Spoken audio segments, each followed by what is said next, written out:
Hi guys, I'm Amy Scarlotta. And my name is Riley Hamilton. And this is Turtle Time! Welcome to Turtle Time, everyone. Again, it's Turtle Time. TGIF for the listeners. It's Thursday for us, but it's Friday for you. Oh yeah. I hope it's nice just listening to this on a Friday. Hold on, sorry, we had a laptop issue here. I hope it's nice just listening to this on a Friday, starting your weekend off with Turtle Time. It seems like that would be nice. Yeah, like I hope that you guys are blowing off work, maybe going on a little hike, a walk, a drive. Summer Fridays. Oh, yeah, God willing. Did you ever have Summer Fridays? Yeah. You did? I did. 1 For p.m.? years. Well, the best part was, I don't work there anymore, so I can say, but the best blessing of my last job was that everyone else worked in Atlanta, like basically except for me. So like when everyone else had Summer Fridays, it was like they were going at like 1 p.m. East Coast. So I was just like, Fridays were just a joke. Whoa. Wait, so that's 3 hours before, right? Yeah. So whatever 3 hours minus 1 p.m. is. So like basically by like 11 a.m. like Wow. No one was like talking to me anymore. That's amazing. That's a Summer Friday I can't even imagine. It was awesome. I'm like, I'll never match. Like if anyone is listening out there, if you can find a job where you're like reporting to people that are on the other coast and they don't make you like wake up earlier for them, it's the best, because then by like 3 p.m. on a regular day, everyone has like pieced out.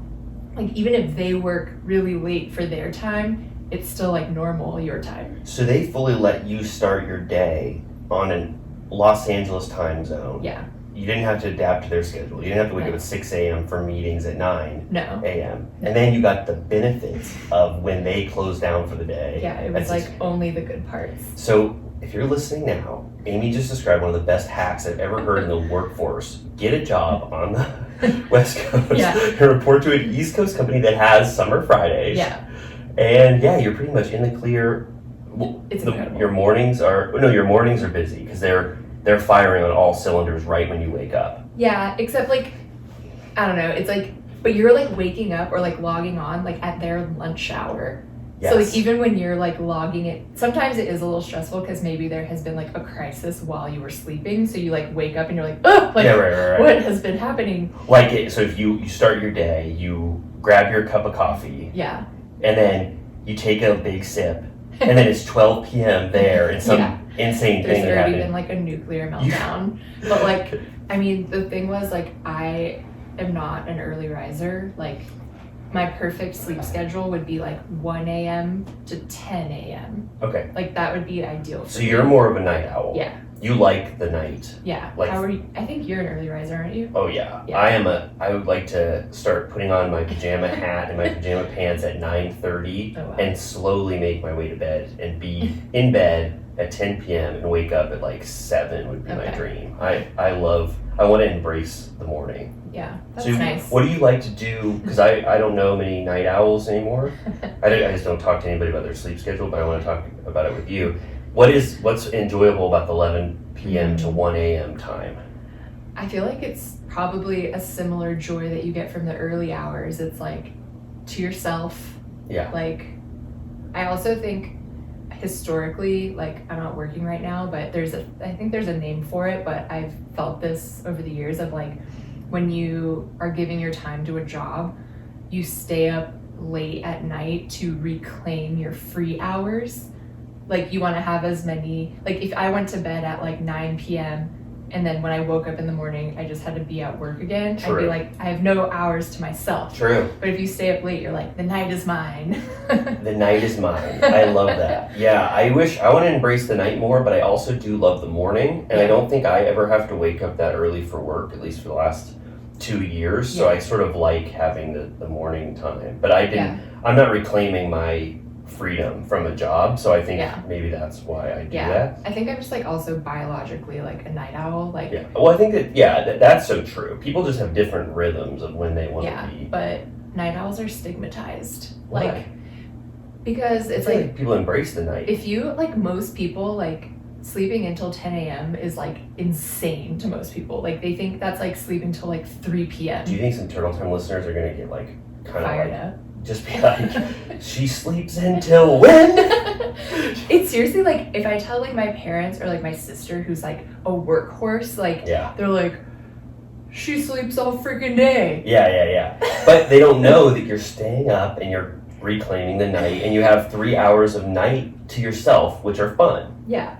And it's like, I understand like it can become toxic of like, I've ended up on patterns where like I'm staying up till like 3 a.m. and then you are sleeping like really late and Talk you're about like reclaiming the night. 3 a.m. It's the like witching hour. It can get dark sometimes where you're like, actually this is like not healthy, but I'm just like have never been an early riser. Like my body doesn't like it. It's like feels very wrong, very bad to me. When you were working full time, were you able to have a 10 a.m. wake up, or did you have to wake up much earlier? Well, I used to have to go to the office pre-COVID, and I would get in at like 9:30. Oh, okay. So were you sort of like The Walking Dead a little bit when you showed up to work? So tired. Really? So tired. Okay. But now I'm hoping with the support of our patrons, if we grow a little turtle army, yes, I'll never have to live that way again. Please help us. Please help us. I was just going to say, I never got summer Fridays at any workplace I ever worked at, and now I probably never will, because I want to be part of the turtle army forever, and Amy and I can wake up whenever the hell we want and go to sleep whenever the hell we want. We don't take summer Fridays because we're always here for you.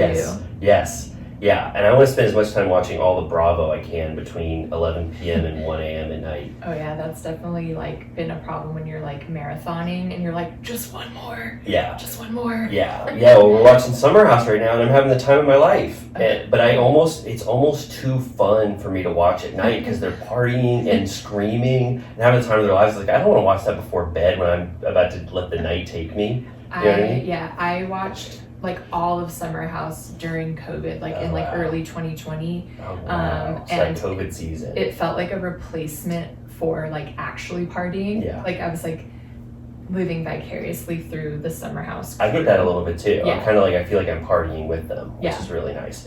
Well, Amy, I know you have a huge story to tell me, a story which I know nothing about. We didn't even text about it. We didn't talk about it. This is pure, raw story that you have to tell, that I get to experience firsthand, just like the listener. Yeah. So as I mentioned before, I made an appointment to get my horoscope read by Ally. Sorry, I'm looking for my phone. Ally Lewber.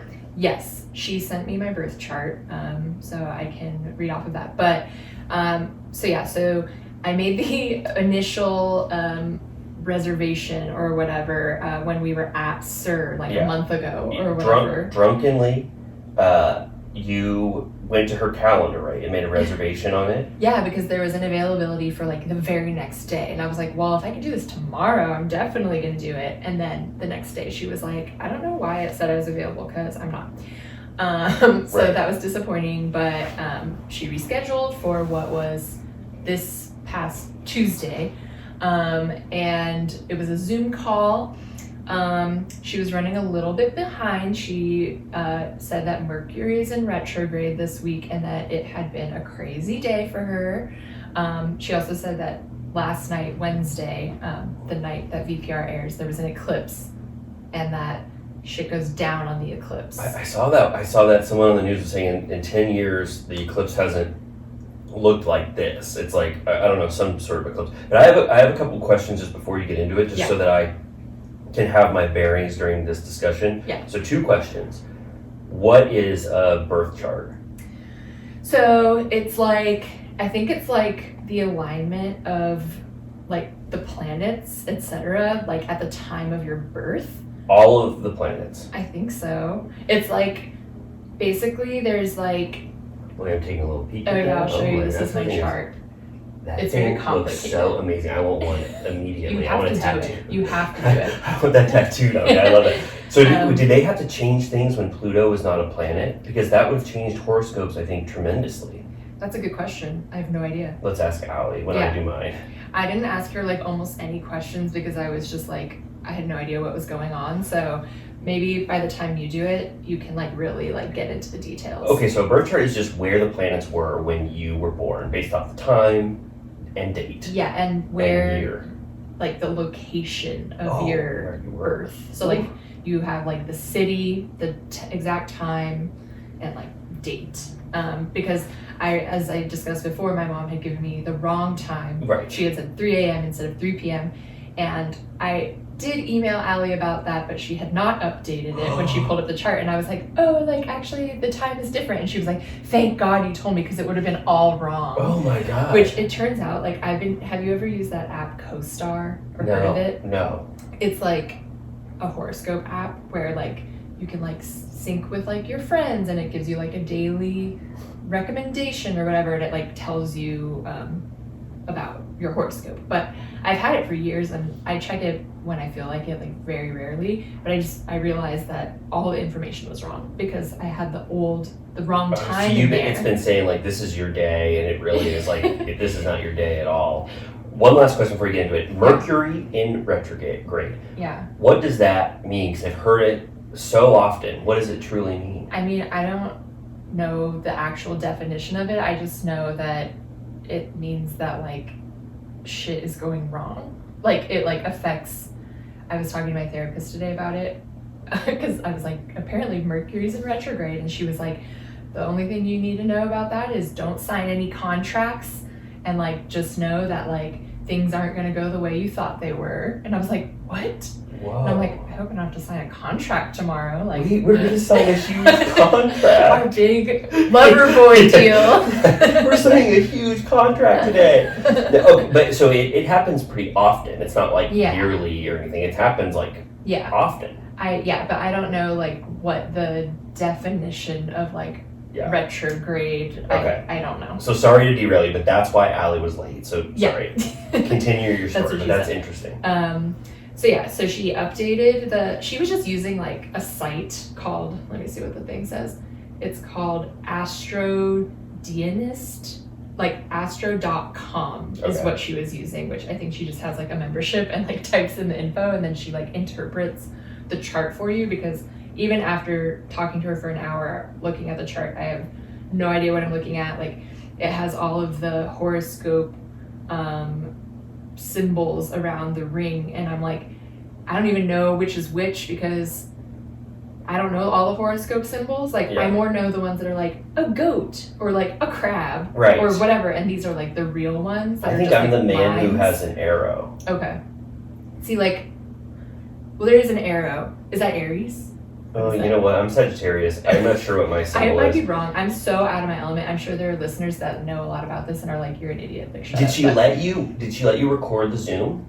She didn't say anything about it, so I didn't, because I was scared that she was gonna think that I was usually they have to just like take notes. I know. She did send. I mean, she sent me the chart afterwards, but apparently she did ask our friend Mariana if she wanted to record it, and I think she did. But she didn't ask me that, so I didn't want to ask myself. Did she have her camera on? She did. Okay. Yeah. And I will say, like, she looks so young. Like, that I did it at 4 p.m. on Tuesday, and as we just discussed, I, like, by 4 p.m., even though the fact that I didn't wake up early, I'm, like, a fucking wreck by 4 p.m. Like, I'm just so tired. Like, that's, like, nap time. Okay, because it's sort of the middle of your day. Yeah. 10 a.m. to 4, right? 6 hours. Like, I've had a whole lifetime already. Right.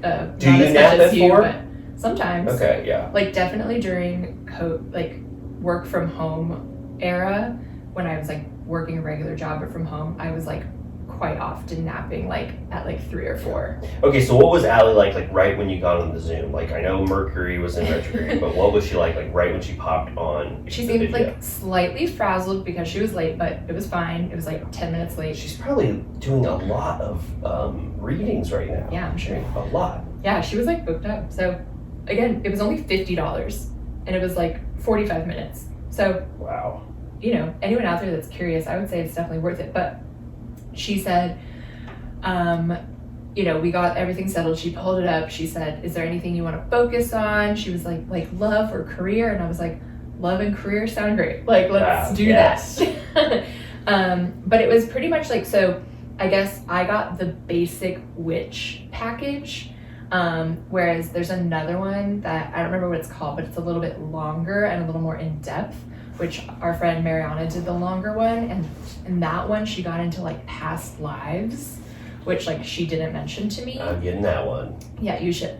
But it was really kind of just talking about, so the thing I didn't really know about horoscopes is that, so my signs are Capricorn Sun, Cancer Moon, Gemini Rising. So you have a lot of little bits of other horoscopes too?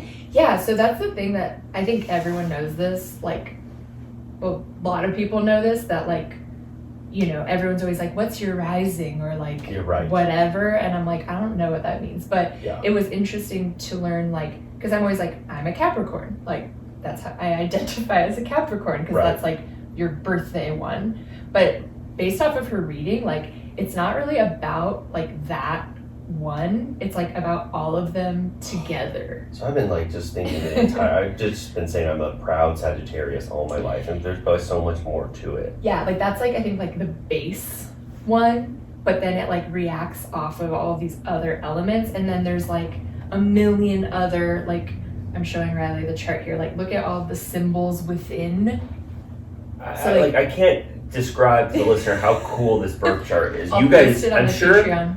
yeah, I'm sure you all know, you know, what this looks like, but I am kind of stunned. I would love that thing. I would look at it all the time. I'd say, Yeah. these are the Each planets where. slice of like each slice of pie is a different house. Wow. And I think like the first house, or like this line, is like the moment you were born, and then it like goes in like a cycle all the way around, and the 12th house is like the house of death.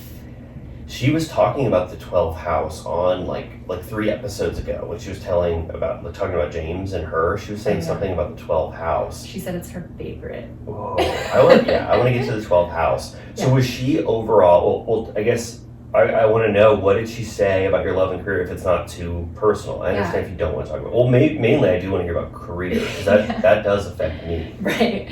No, it was interesting. She definitely brought up like money a lot, which I think is a combination because of the Capricorn, because that's like the reputation is that like Capricorn like have their money in check. I didn't Like know that. you're like the reputation is workaholic, which I don't relate to, but like you're very like about getting the bag. Like you're always like Wow.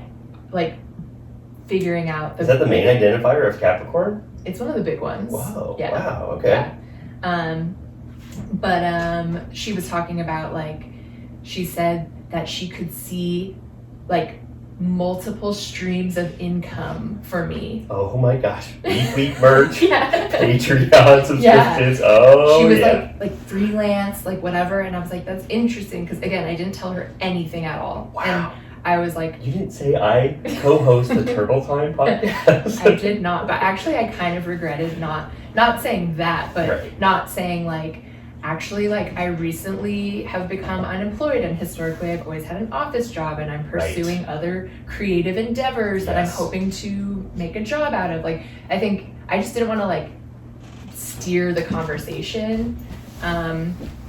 Our lawyer Jimmy is walking through. Thank you just so now. much, Jimmy. We're just gonna keep calling him a lawyer Yeah. for eternity. But we can't sign that contract today because it's Mercury's in retrograde. Yeah. Yeah, so wait until it's in positive grade. okay. Sounds good. See All right, have a good one. So yeah, it was interesting that she was like, I don't know, she seemed hopeful about my stream of income. How hopeful. She was like, you're gonna be fine, is what she said. Really? Yeah. That's good. Yeah. That's good. And she said that there should be something like new coming that she said would be an income boost. Okay. And she said something about it lasting 6 months. The Spotify deal. Yeah. We want that deal. Okay, so this is good. I mean, I'm Yeah. piggybacking a little bit off of your good fortune. Yeah. But So now you have to do it and see what she says so we can cross check. I'm gonna tell her. I'm gonna say I host the Turtle Time podcast. I'm gonna say I know who you are. Yeah. Because she knows that we know who she Yeah. is, right? Apparently, our friend Jen also got a reading from her, and she straight up, Ally mentioned being on a show Right. through her boyfriend. So overall, was Ally? You don't want to talk about love, I assume. I mean, she didn't say very much. She more talked about like, you know, it's like what did she say? Like, my Venus falls in, oh God, I like am so bad at this language. The 12th house. It's in a different house, like the 7th house or something like that. I bet that's probably better. Yeah, the 7th house. And she was saying that I love through fun. She was like, you love to travel and drink fine wine. That's true, right? She said fine wine. That's true, right? Yeah, I felt like it was correct. Like, I definitely like want to keep it light. Yes. Like, I want to just be like having fun is like how it connects. Me too. Maybe because we're close, and I can't believe that we're 4 days away, 5 days away, and our signs, like we're so completely different, probably in every way. But I also identify love through fun. Oh, good. I really do want you to get. I want everyone to get the reading now so we can compare. Yeah. I'm gonna do the big package. Yeah, you should. I think it's only like $20 more. I'm Also, gonna Ally say, is a Capricorn too. She's a Capricorn? Yeah. Wow. So was she excited about that? She seemed like, again, I was like, she really didn't put like too much emphasis on the like sign. Like, it was like about the overall Okay. thing. So it's like she can't get enough at all from your month, like or your window of your main sign. It's like all about the specifics. Yeah, because there's so many other things that fall in a specific way. But well, I'm going to film my full one. I'm going to say, can I record you, Ally, on Zoom? And she's going to say, sure, if you have to. And then I'm going to say, can I also put this as a Patreon exclusive where we have an hour and a half? Yeah. But so overall, how did you feel about it? Good? It was good, yeah. It felt like very vulnerable. Like, even though I went in just being like, this will be like a fun thing, I was like, it felt like therapy where I was like, this is like very like personal. Like, it felt like kind of scary. But yeah, she looks so young, and you know, she has like a lot of energy, but I was kind of like, I would rather get this information from like a grizzled old witch, you know what I mean? Like someone that feels like they've like been around the block and like has like a cosmic energy. She like was good at, like, she was knowledgeable and like seemed to really know what she was talking about, but it felt like getting like wisdoms from like a teenager. Yes. But what about if she had previously lived That's true. enough lifetimes to where she is, you know, more of that grizzled, you know, wise person. Yeah. But unless she just had so much youthfulness that you just, you know, you didn't think she had previous lives. No, she seemed like, it's just funny. Like, I just like kept looking at her in the little square because I was like, she just really looks so young. Oh, so she was little? Well, she pulled up the chart. So she was went showing into what was like on the her screen. corner. Wow, I can't wait to do this. I'm so excited. Okay. But yeah, I like kept looking at my square and I was like, I look like an old hag compared to her. Like, I feel like I'm like twice her age, even though like I'm probably like 8 years older than her. Like, Okay. And James wasn't like working on any music in the background. I wish I could just hear that. like Ally! in the background. Yeah. Okay. But yeah, I would recommend it honestly for $50. Like, Yeah. I've been like talking about it for days. Like, you know, I cross-checked with some of my friends that had already done it, and there was some overlap of like, I think things that are like common things that she brings up, because she kind of does that thing, you know, like in high school when you take the test of like what career you're best suited for. Yes. She kind of does that like based on like where certain things fall in your chart. Like, she'll be like, you would be suited to be like a Reiki healer, Right. or like you would be suited to be like an accountant. Like, she kind of does that. And like, I had some overlap with my friends where I was like, I guess there's only so many categories, so She's just like, she's pointing to something on a board and she's saying, accountant, wherever she lands. No, I'm sure she's not doing yeah, that. she told me that if I had an interest in the occult, that would be a vibe for me. Yeah. Okay, that's cool. Do you have interest in the occult? Not specifically, but I'm interested. I'm down. Yeah. I always think a good career question is that question where it's like, if you didn't have to, you know, work for a living, what would you be doing with all of your free time? Right. Like, to keep you busy as your hobby. Yeah. And that's usually what you're passionate about. And if there's any way you can make a career out of that, like, that's going to be the most fulfilling to you. Right. And so, Like never stopping talking about Bravo for like 100 hours a week. Like, right. Exactly. That's exactly right. Like, this is what we're passionate about, and we're doing it right now, and it makes sense. yeah.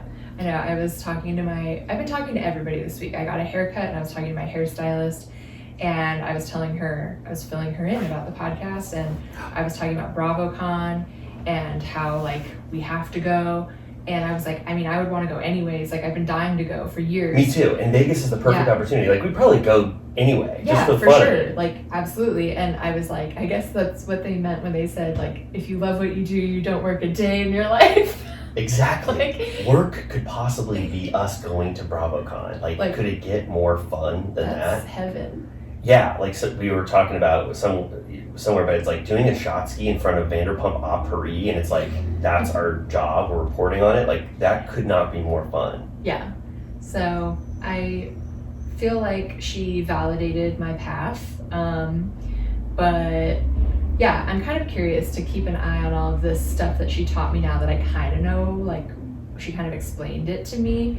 But yeah, I would recommend it. It was a good time. So now that you have your birth chart, and you know, like, specifically exactly where all the alignments were, you can use that for future reference and make decisions and plan around knowing that you have that, like, solid foundation of your... So, like, I think, so the one, like, that she showed me, like, your birth chart is your birth chart, and, like, that, it will always be that. But then she can also, like, I think, look at where things are right now based on your birth chart. So that's where she can, like, start to predict what's going to happen for you based on how the world or the planets or whatever are going this week, compared to your information. But, like, my appointment with her was really, like, more about, like, the, like, basic, like, identity of my chart, like how I operate in life. But then I think if you get the more in-depth one, she'll talk more about, like, current days, like, moving forward. Like, because I think people get their horoscopes read all the time. Like, they have, like, an ongoing relationship with their reader or whatever. Yeah, I think so. And now I'm like, oh, like, that would be nice to have a little touch base, like, every few months. And did she recommend it again? She said, hold on, she sent me an email where she sent me the chart. That's nice. Yeah. She said, had such a great time exploring your birth chart with you yesterday. I hope you left feeling inspired and that you have been able to keep the good energy going. I wanted to thank you for booking with me and leave you with some helpful notes. So yeah, she said, the more we understand the planets and placements, the more easily we can accept ourselves and live a life of purpose. Okay, good. So yeah, she said, let me know if you have any questions. I hope to connect with you and the stars again soon. Oh, that is so sweet. Okay, so overall, a great experience. You recommend it. Yeah. Ally was good. It was definitely, like, my introduction to that world. So I'd be curious to know what someone would think that, like, is a pro at, like, or like a seasoned, like, reader of horoscopes, with, because they could probably have more of a back and forth with her about whatever. And I was just, like, sitting there, like, tell just, me like, what stunned. you think. I don't know. Yeah, I would have no clue. I could offer no pushback. I would just say, that sounds right. She was, like, interacting with the chart, like, with a little, like, whatever app she was using. She was, like, highlighting stuff and then erasing it and, like, circling stuff. And it was like being in, like, a seminar. I was like, whoa. That sounds so fun. Well, I'm definitely going to do it. I'm going to see if she'll let me record it. Yeah. I'm going to see if she'll sign a appearance release so that it can appear on some platform. But that's great. I'm so glad you did that. Yeah, I will say, like, it would be great to have her, like, in your life. Like, I hope that the other girls of Vanderpump, like, accept her into their circle, because it's like, who wouldn't want, like, access to a friend like that? I was just thinking that, and on Bravo shows, they always have, like, a horoscope reader or tarot card reader and stuff. Like, Ally could be the go-to person who just goes around to different Bravo shows. Like, it's a very necessary skill on those shows Right. to have. For I people. was just thinking about how they did it on OC one time, and it was revealed that Vicky is a triple Leo. Really? Like all of her signs are Leo, which I'm like, that's insane. Yeah, I don't know what that means, but it definitely sounds right for Vicky. A triple Leo. It's like I love it. fire. Oh, Like that makes sense. Vicky is so powerful. Yeah. That's I great. mean, yeah, she's like the queen of Kodo insurance. Oh, like, for sure. I just saw on her, I follow her on Instagram, I just saw she still is advertising Kodo just as much as she's like, get your Kodo insurance quote today. Should we get life insurance policies on each other? Yes, let's do it. Just in case, God forbid, something horrible happens to one of us. Let's take out life insurance on each other. Through Kodo. Yeah, insurance. through Kodo. Yeah, let's do it. Cool. Okay, Alright. well, we're going to take a quick break, maybe just for 1 second to allow a possible sponsor to be in here, and then we're going to come right back with some Vanderpump related news. And we are back. Hello. We just had an amazing sponsor, and whatever that was, I love that. Didn't you? I mean, I'm gonna run right out right now and get whatever that was. It sounded amazing, and I am so glad they are sponsoring us. So, Amy, I have some questions for you, because I don't think there was a lot of news. I mean, there was some news. Nothing, though, like, insane, in my opinion, but I have some quick questions just that have accrued over the week. So will Okay. you oblige Yeah, me? I'm scared. No, it's not that bad. Okay, this is called the Summer House Minute, and it's Okay. I am watching Summer House for the first time. I'm on season 5 towards the end. That's their COVID season where they're all stuck in the house together and Yeah. they can't leave and they hate each other. And Des, Hannah's boyfriend, just came over and they had sex in every single room Disgusting. in the house. Yeah. So I'm spoilers, mad. spoilers for our Summer House newbies or whatever. But I ranked all my Summer House cast members as up to the area where I'm at now, season 5. And I said Hannah was my 3rd favorite cast member. I wanted to ask you, because I think you gave me the thinking face emoji, or you said something like, let's talk about Hannah. And I want to take maybe just 30 seconds to a minute to talk about Hannah. Is there any way to talk about it without spoiling the rest of the show as to why I should be more skeptical of Hannah? Or what your thoughts I are feel on like Hannah? you're in the thick of What's going her downfall in my eyes. Because I agree with you at the beginning. When did she start being on 3rd season? Season 3, Three. Paige and Right, Hannah come in like a wrecking ball. I like loved her at Me the too. start. Like I was like, she's really funny, like for real. And like obviously Paige, I still like Paige, despite her relationship with Hannah on their podcast. But I thought they were like great additions. I thought she was really funny. I know you were kind of talking about the whole like Luke of it all, and I still to this day don't understand why all the women were so offended that he wouldn't have sex with her. And I'm like, isn't it the opposite what you usually get mad about? Like, That's that exactly what I'm talking he- about. if a man has sex with your friend and then ditches her, that's what's messed up, not the opposite. He said specifically he had feelings for Hannah and he didn't want to hurt her. That's why he didn't have sex with her. They treat Luke like he is a demon in the house. I don't understand. Me neither. Like, they get so fired up. Like, Carl, like, almost fights him at one point. Amanda's like, I hate you! Amanda, who never hates anyone, hates Luke more than anything in the world. It is so And he's wild. just, like, in his room. Me and Jimmy always do an impression of him playing guitar, where he has this one riff where he goes, he's like, suit and tie, hair slicked back. Every time they go to that, I'm like, what is he singing? Are these original songs? He He's goes, like your sexy little smile. He's like a sweet dummy, in my opinion. Me too. Oh, I just got to the episode where Carl and Kyle are coming at him so drunkenly, so mad at him. He's treating them like they're legitimately his friends. And Carl like wants to beat him up. Kyle wants to beat him up. Kyle's being dragged like the Suntone ad, Copper Tone ad, where Amanda's pulling his little you don't pants in. respect women. It is crazy. So yeah, I am starting to see the fall of Hannah this season. I do not like this energy with Des. I do not like the chance sex in Kyle and Amanda's I'm sorry, bathroom. but a comedian couple, can you imagine anything more fucked up? I can't, and I don't know why I have such a stigma against comedians, but yeah, I was not liking the Des energy immediately. Anyway, so I'm starting to see what you were saying about Hannah. I haven't fully come to that conclusion yet, but this has been Summer House Minute. But also, one last Summer House little update.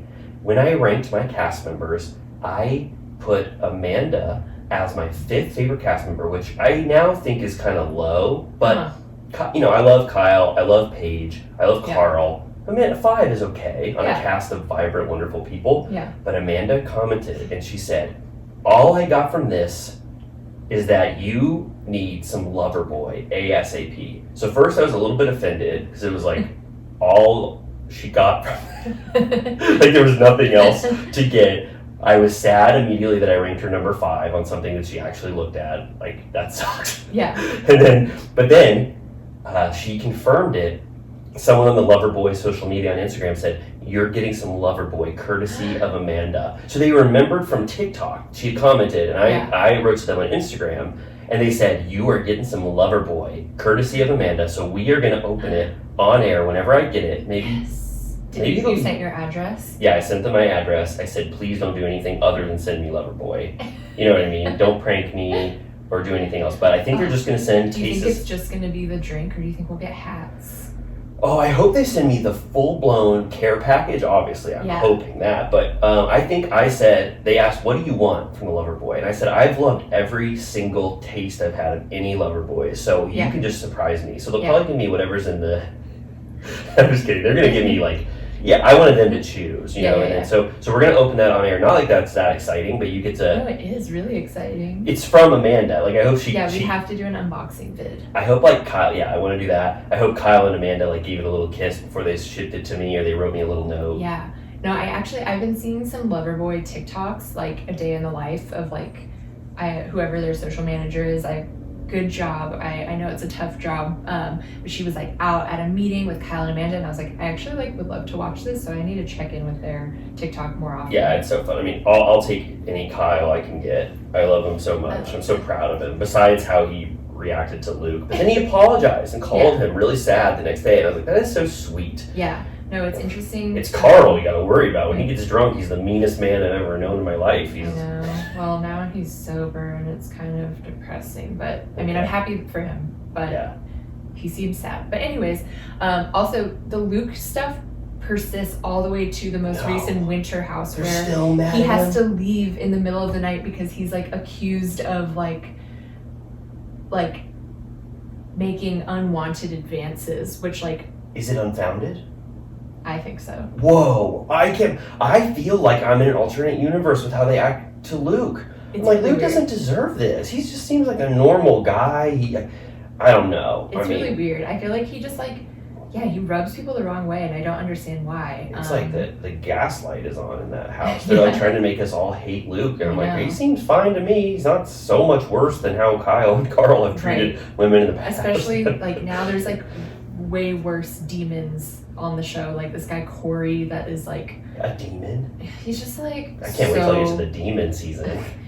It's just like but anyways, I my friend gifted me Luke's maple syrup for my birthday in December, and so I've had it a few times. It's really good, and so we have to figure out maybe we can do like a recipe something with Luke's maple syrup. Luke's famous pancakes with his syrup or something. Well, that's nice. So I just wanted to chat with you because I don't know whenever we're going to get to our summer house era. Like maybe that's the next recap series we do or something. So I just wanted to like live in your summer house brain for a second because I'm going through it. And I love it. I really, season 4 and 5 to me are like iconic. Yeah. Season 3 was like the stepping stone to getting to a new era with Paige and Hannah. 4 was so good. I was like, oh my God, 4 is very good. And then 5 is awesome because they just have to stay with each other from COVID. It's the perfect show for COVID. Totally. It was the perfect. Now it feels weird when they like leave. I know. Like I'm like, why are you going back to the city? Just stay. I never like when they have to leave. They wake up at 5 a.m. They're so tired. And that was so sad.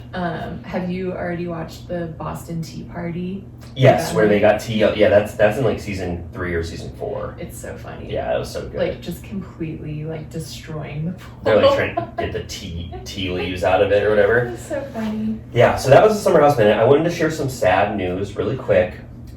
This is very bad, but there's a potential silver lining. So Jax Taylor is not available to come on the Turtle Time podcast at this point. Did you get a response? Yes. Oh. Yeah, I emailed his manager. That's better than I thought. Well, I had to email 3 times, but I wasn't going to let him not answer me back. It's like, this is a legitimate podcast, but he said that he's doing so many appearances right now, obviously. I mean, he's as busy as you could ever be. If I would have asked him like 6 months ago, it would have been a shoe-in. But he's unavailable at this time, so I'm going to check back in. Okay. Yeah. Okay? So that's good. That's it. And then I did like some people, I think there was only 2 people who said what our turtle time jackhole of the week should be. Someone said toward ass, like a tortoise, but it's ASS. Yeah. And then someone said the snapper, like a snapper turtle. Yeah. So I don't know if we're fully rounding on either of those, but I just wanted to highlight those 2 people who submitted, which I really love. And we are going to still constantly think about what we're calling our little turtle time stinker. Yeah. I was talking to some friends last night and I brought up those options as well. And then our friend Ally was saying that it could be like tortugas. And then I was thinking like bad tortugas a la Trump's bad hombres. Oh yeah, bad tortugas. Yeah, I like that. I think of the guy on Breaking Bad though who had his head cut off. Do you remember that? True. Yeah, I remember that. Yeah, I don't know if I want to have that visual every time we name someone a bad person or whatever. But we could also totally veer from the turtle imagery. Yeah. But we'll have to really think about it. Yeah. What about Amy and Riley's certified stinkers? That's pretty good. It's very long. What about turtle shit? Turtle shit. Yeah, okay, yeah, that's very much to the point. So we're going to still workshop that. If you have any more ideas, I love what you already submitted, but we're still thinking about this because I want to be able to certify someone as a little, stinker, if we could. Have you been following this like whole news about like Miraval and like? I have.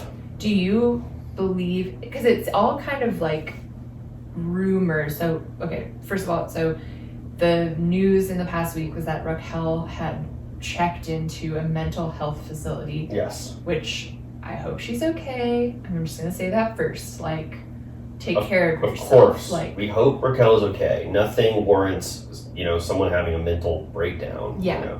But then there started to be rumors like she's not going to a mental facility. She's going to Miraval. Well, it was one person on TikTok and YouTube who reported that. Yeah. There were 2 other TikTokers that used him as a source, and then they ran with it and said officially she is there. I haven't seen any proof that she's there unless he had a first-hand witness there. It made sense when the news came out. It's like, this sounds right. You know, she's from Arizona. Miraval is like, you could sort of consider it. It's more of a wellness center. It's not a mental health facility, like, at all. It's like a retreat. Yeah, but then Sandoval confirmed that he was going to go there. Yeah. And Miraval, I don't think Raquel is there only because Miraval would not have posted that these are the best days of our lives Instagram. Did you see that? Yeah. I don't think they would have posted that if Raquel was actually there. That's like, that's negligent. That's like begging paparazzis to come to Miraval. You're letting the world know that one of your guests, like a very notorious guest, is there. I don't think they would do that. But Sandoval was going to go there. Yeah.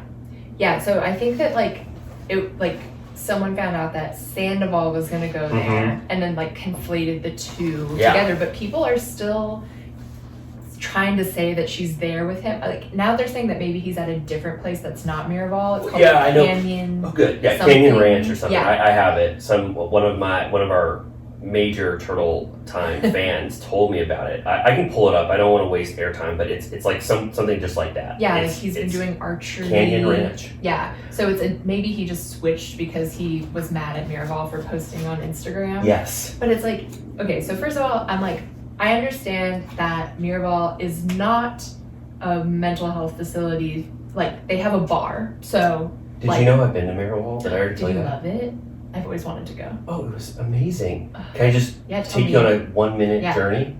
So my wife, Megan, went to the Ellen show around Christmas time when she gives the biggest presents of all time for 5 days. I didn't even know she did that. I'm not familiar with Ellen, That's like gonna be one of the best things of her whole life. I've heard that I've heard that before from her, and I'm like, that's like a once in a lifetime. Yeah. Like, people beg and die to there's like cars that she gives away. Yeah. So the big gift was a Miraval, all expenses paid Miraval resort trip. So Megan went with her mom. Her mom doesn't live here, so she was like, "You 2 go. This is going to be the thrill of your life." So Megan and I think 5 years ago, we had a full-blown Miraval journey.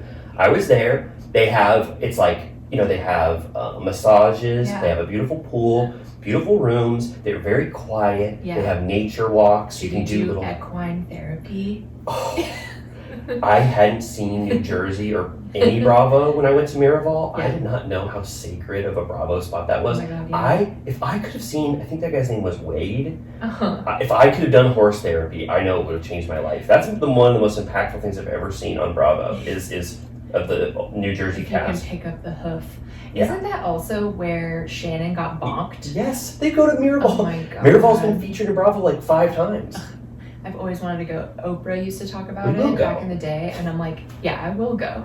That's in my horoscope. Yeah, one Valley had said that. Yeah. So anyway, it's not a mental health facility. It is a place where if you wanted to recollect yourself and Right. and like think about things or get some peace, it is that. So you could, I guess, call it mental health, but it is not classified in any way as a mental health facility. Right. Yeah, so that's why I'm like, it would be really crazy if like a rehab or something like that posted on Instagram making like a joke. Yeah. But it's like they're like basically just a resort. So they're kind of allowed to joke about being in the news, but I did think like, If she was there though, well, but they still did it knowing that Sandoval was coming. it would be like if Ellen was there. Well, right, that's There fine. might Like, be, and then they you would said, assume that a place of luxury would have more discretion. yes. So it kind of just showed like disrespect for their guests. I feel like they heard that Miraval was in the news from Totally. these 5 or 10 different sources or whatever, and they made light of it. But Yeah. then they possibly didn't know that Sandoval was actually booked to go there. I don't know. Or Raquel's there and they did the worst thing on social media. Like, I don't know. I don't know. No, it's confusing, but yeah, people are posting videos. I guess Sandoval's been posting doing his archery and going on hikes and stuff. I had a note about that. And people are like, I can hear Raquel laughing in the background. And I'm like, it sounds like he's with like 5 people. Yeah, Like, how do you know that that's her? I didn't hear Raquel laughing. I listened to it. I turned it up. I know Raquel's laugh. It wasn't her laughing. But I wanted to ask about Tom's social media journey right now. Since the Howie interview, Yeah. he has treated it like that was the new. He's done now. Like, This is his new leaf. He's done. He committed his sins to Howie, and Howie forgave him and anointed him. And now he is posting very cryptic, strange Instagram posts. Like the first thing he did was necklaces with Kyle Chan. Yeah. Now he's doing a full-blown nature, retreat where it's just like him standing in front of a waterfall and him standing in front of trees and him doing archery. It's like, does he personally think that he has moved past Sandoval and he's ready to join the world again? Probably. He looked like unwell in that Kyle Chan video. Like, he looks really thin. Yeah. And like, he shaved the mustache, so that's one thing. But like, he just looks kind of like, I hope he's okay. Like, I know maybe I'm not supposed to hope he's okay, but I hope he's not like withering away. I hope we hope he's healthy. Yeah, I mean, he's not, Well, maybe Miraval will really help him like get his life sorted. But I didn't see the video. Did you watch the video of him at the airport where someone asked him about Ariana? Yeah, it was boring. He said he wishes the best for Ariana. He's so happy she found someone to kiss and make out with. He said, I'm really, really happy. Amanda hug and kiss. Yeah, Amanda hug and kiss. He was just, I don't remember. It wasn't a no. The guy didn't ask him enough questions. He's much better than that other TMZ interviewer, but there's just not a lot to say. I honestly, I don't know what I would ask Sandoval. Yeah. Like, what do we need to know from him? Like, nothing he says has any merit. Doesn't change what he did. Right. The timeline we already know. Like, I don't know what the value of interviewing Sandoval is anymore. Right. Yeah, I was enjoying seeing Ariana thriving this weekend. Oh yeah. She looked like she was having a blast. Amazing. Could you their weekends were so polar opposite. Sandoval is like making necklaces with Kyle Chan and hanging out with Billy Lee, and Ariana's like having the time of her life, surrounded by friends, partying. Making out, Billy Lee has been waiting in the wings this whole time. Like, she was there that night at Tom Tom. We talked about it. She was. We said this exact thing. She was waiting for people to come up to her, walking just around to strategic points where no one was there to talk to her, just wanting somebody to come up to her, and we didn't do it. Yeah. And did you see Ariana and Sheena both unfollowed Billy Lee after her statement? Yeah. No, it's like kind of a bummer all around. Yeah. Who's left for him? Kyle Chan, Billy Lee, Kevin Lee. Beverly Hills, she. It's a new squads are forming, and Sandoval's is not looking good at this point. I'm like, yeah, we're gonna have to see how it plays out. Like, on Watch What Happens Live last night, Sheena was talking about how she was like, none of us are gonna film with him, and Michael Rappaport was like, what are you gonna do, Andy? What are you gonna do? And he was like, we'll figure it out. Yeah, like we always do. Yeah, I love like that. we always do. And then he like actually seemed stressed about it. He was like, what do you think I'm doing every day? And now I have 2 kids. I was like, oh God. Yeah, Michael Rappaport said a legitimate question, which I have, is like, how do you like, do you find it stressful to maintain all of the drama of Bravo or whatever? And he goes, yes, every day. It's amazing. It's like, and he's like doing the radio show in the morning and then has a late night show 5 days a week. I want to see him do that Mark Wahlberg schedule where it's what his 5 a.m. to 9 p.m. is. Right. Because he's the busiest person in the world. One of them. Because he definitely, I think, like, must be a night owl in that, like, his show tapes live a lot of the time still. I don't think they're all live, but some of them are live. Some are. And it used to always be live, which is, 11 p.m.? And now he does, like, more like 4 p.m. or 6 p.m. and they air it later. Yeah, but some of them are live. Like, sometimes he'll, like, say, like, this one is live, so I think they still do it, but I think he, like, had to make a change there. Yes, sure.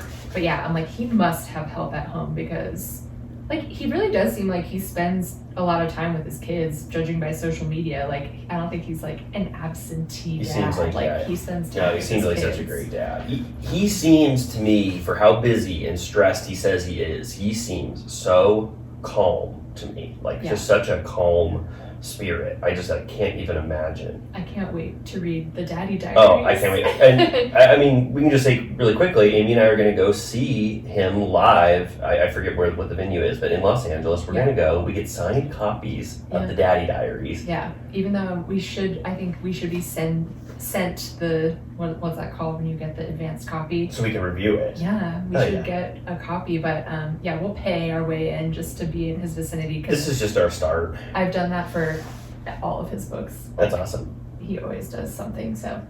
That's so cool. Yeah. Well, good. I think we got everything. I mean, I wanted to just highlight Watch What Happens Live because I actually thought that was like really, really good. Like Sheena was great. She answered a lot of questions. I liked that they keep doing where it's a Vanderpump Rules person who knows everything about Bravo, and they keep pairing them with like someone we actually want to hear from. Like that. That's a great dynamic. Did you see what Sheena was wearing?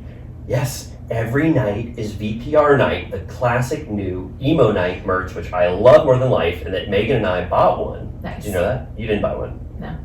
I have so many hoodies. I know, me too. I understand. It's almost like, how could we wear all of the hoodies we have? I'm prioritizing my Argentine beef sweatshirt. Of course. first. But I just thought that one is so iconic, and I wanted to commemorate the most beautiful night of my life, emo night. Totally. No, you had to, because like you were actually there, and like, I mean, I love, Sheena always does the like Ariana Grande thing where she wears a hoodie as a dress. And like, I can't do that because I'm like 5'10" and like not cute like that. But like, I'm not wearing thigh-high boots with a hoodie. Yeah. But, I mean, she looked great. It looked iconic. Like, it is a cool sweater. Like, of all the sweaters that I want to buy just to support everyone, like that one I actually feel good about. I'm like, I'll wear that. Every night is VPR night. It's so cool.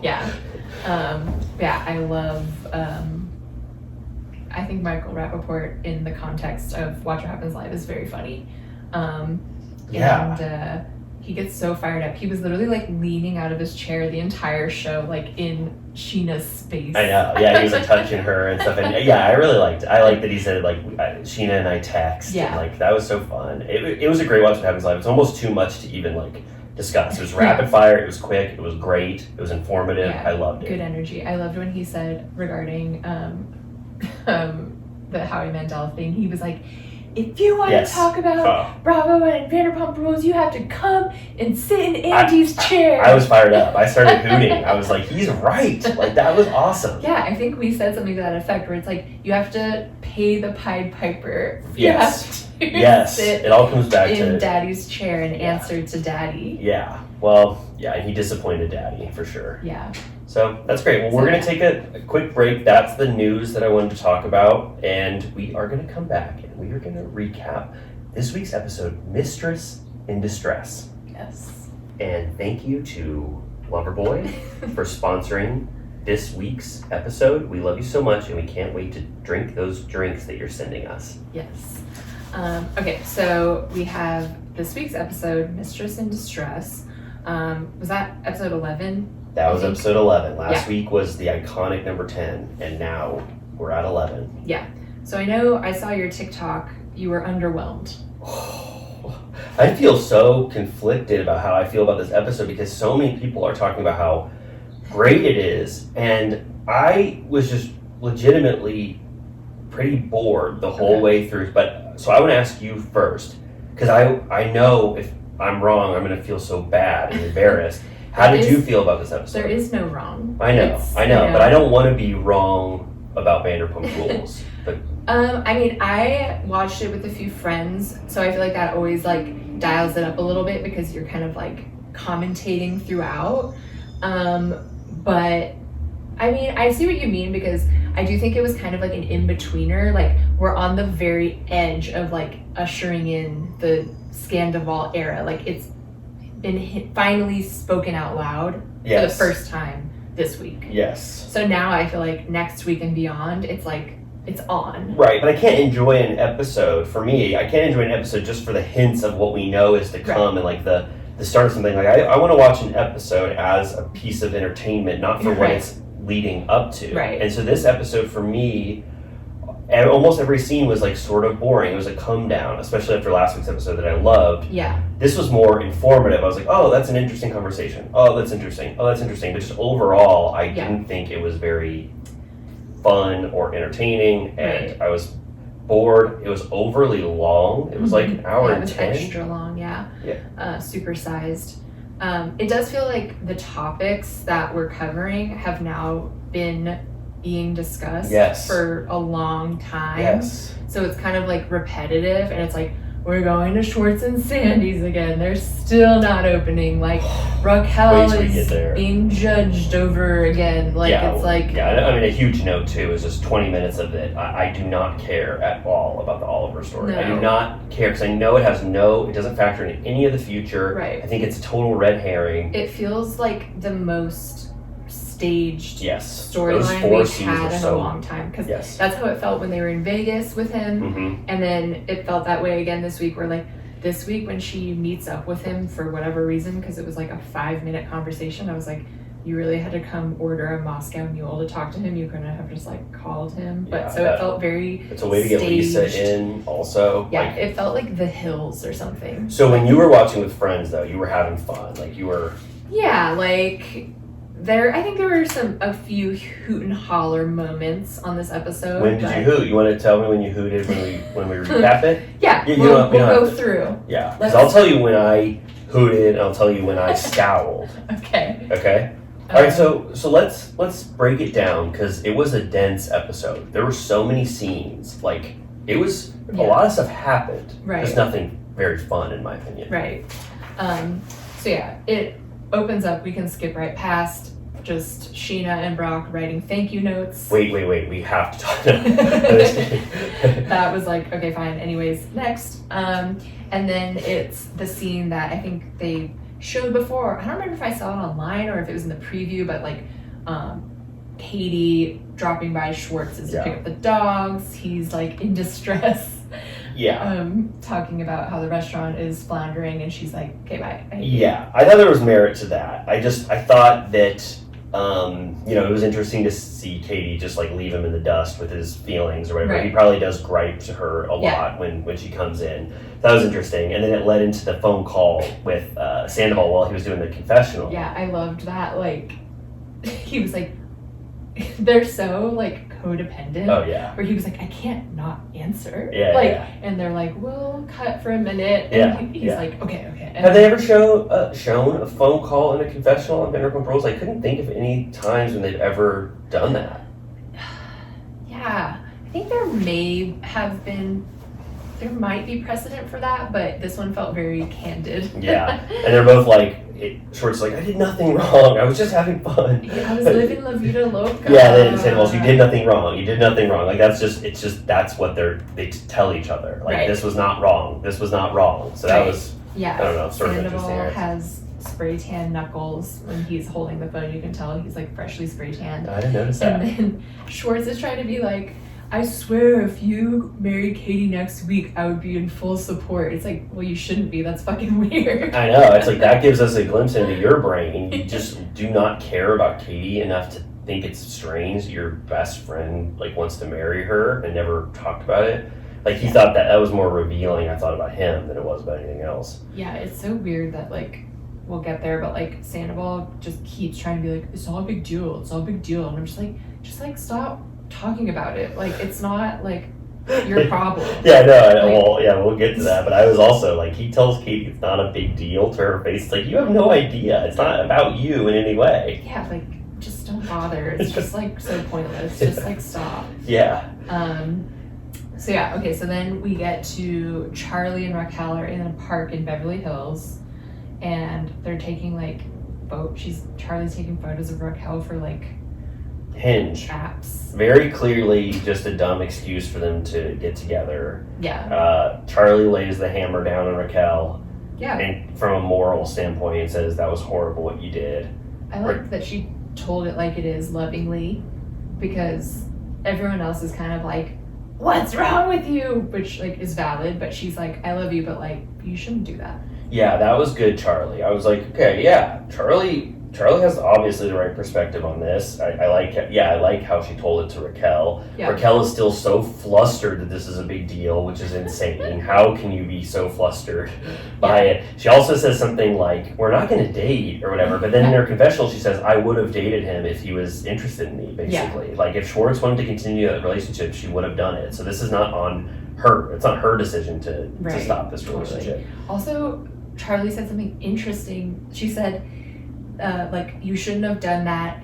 It was Katie's anniversary of her and Tom. So did Sheena get married on the same day as Katie and Tom? Yeah, I don't know if it's the same day, but they were talking weekend. about their divorce anniversary at that divorce dinner. You know, they were talking about the anniversary of their relationship. So, but I don't know. That seems just a way to like make it seem worse than it really was. You know, it's like, I don't know if you have to really honor someone. She's like, how am I supposed to know that? Like, what? Yeah.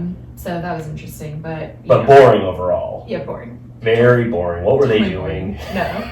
And then to add boring on top of boring, Schwartz and Sandys back in the mix. I have a lot of questions about this. Okay, so they're sitting down. Brett comes over. Brett goes, hey, while you were gone, the booth guy quit. He couldn't get the pieces to fit in the booth, and he's been working forever. And Sandoval goes, did you pay him more money? And he goes, no, we're not paying any more money to the booth guy. It's like, what? And then he goes, and also, I had to let the kitchen manager go. He wasn't cooking things right, so the whole kitchen staff walked. I was like, this all happened while they were gone. I feel bad for Brett. He's like Me has too. the weight of the world on his shoulders. It must be just him and Greg are doing everything. Yeah. How did Schwartz and Sandoval not know that the kitchen staff like led a revolt and quit? Mutiny. Also, how bad did that food taste if they hired him and had him working in the kitchen and then he started coming out with dishes and they just sucked? I think something else had to have happened. There's no way it was the quality of his food. Right.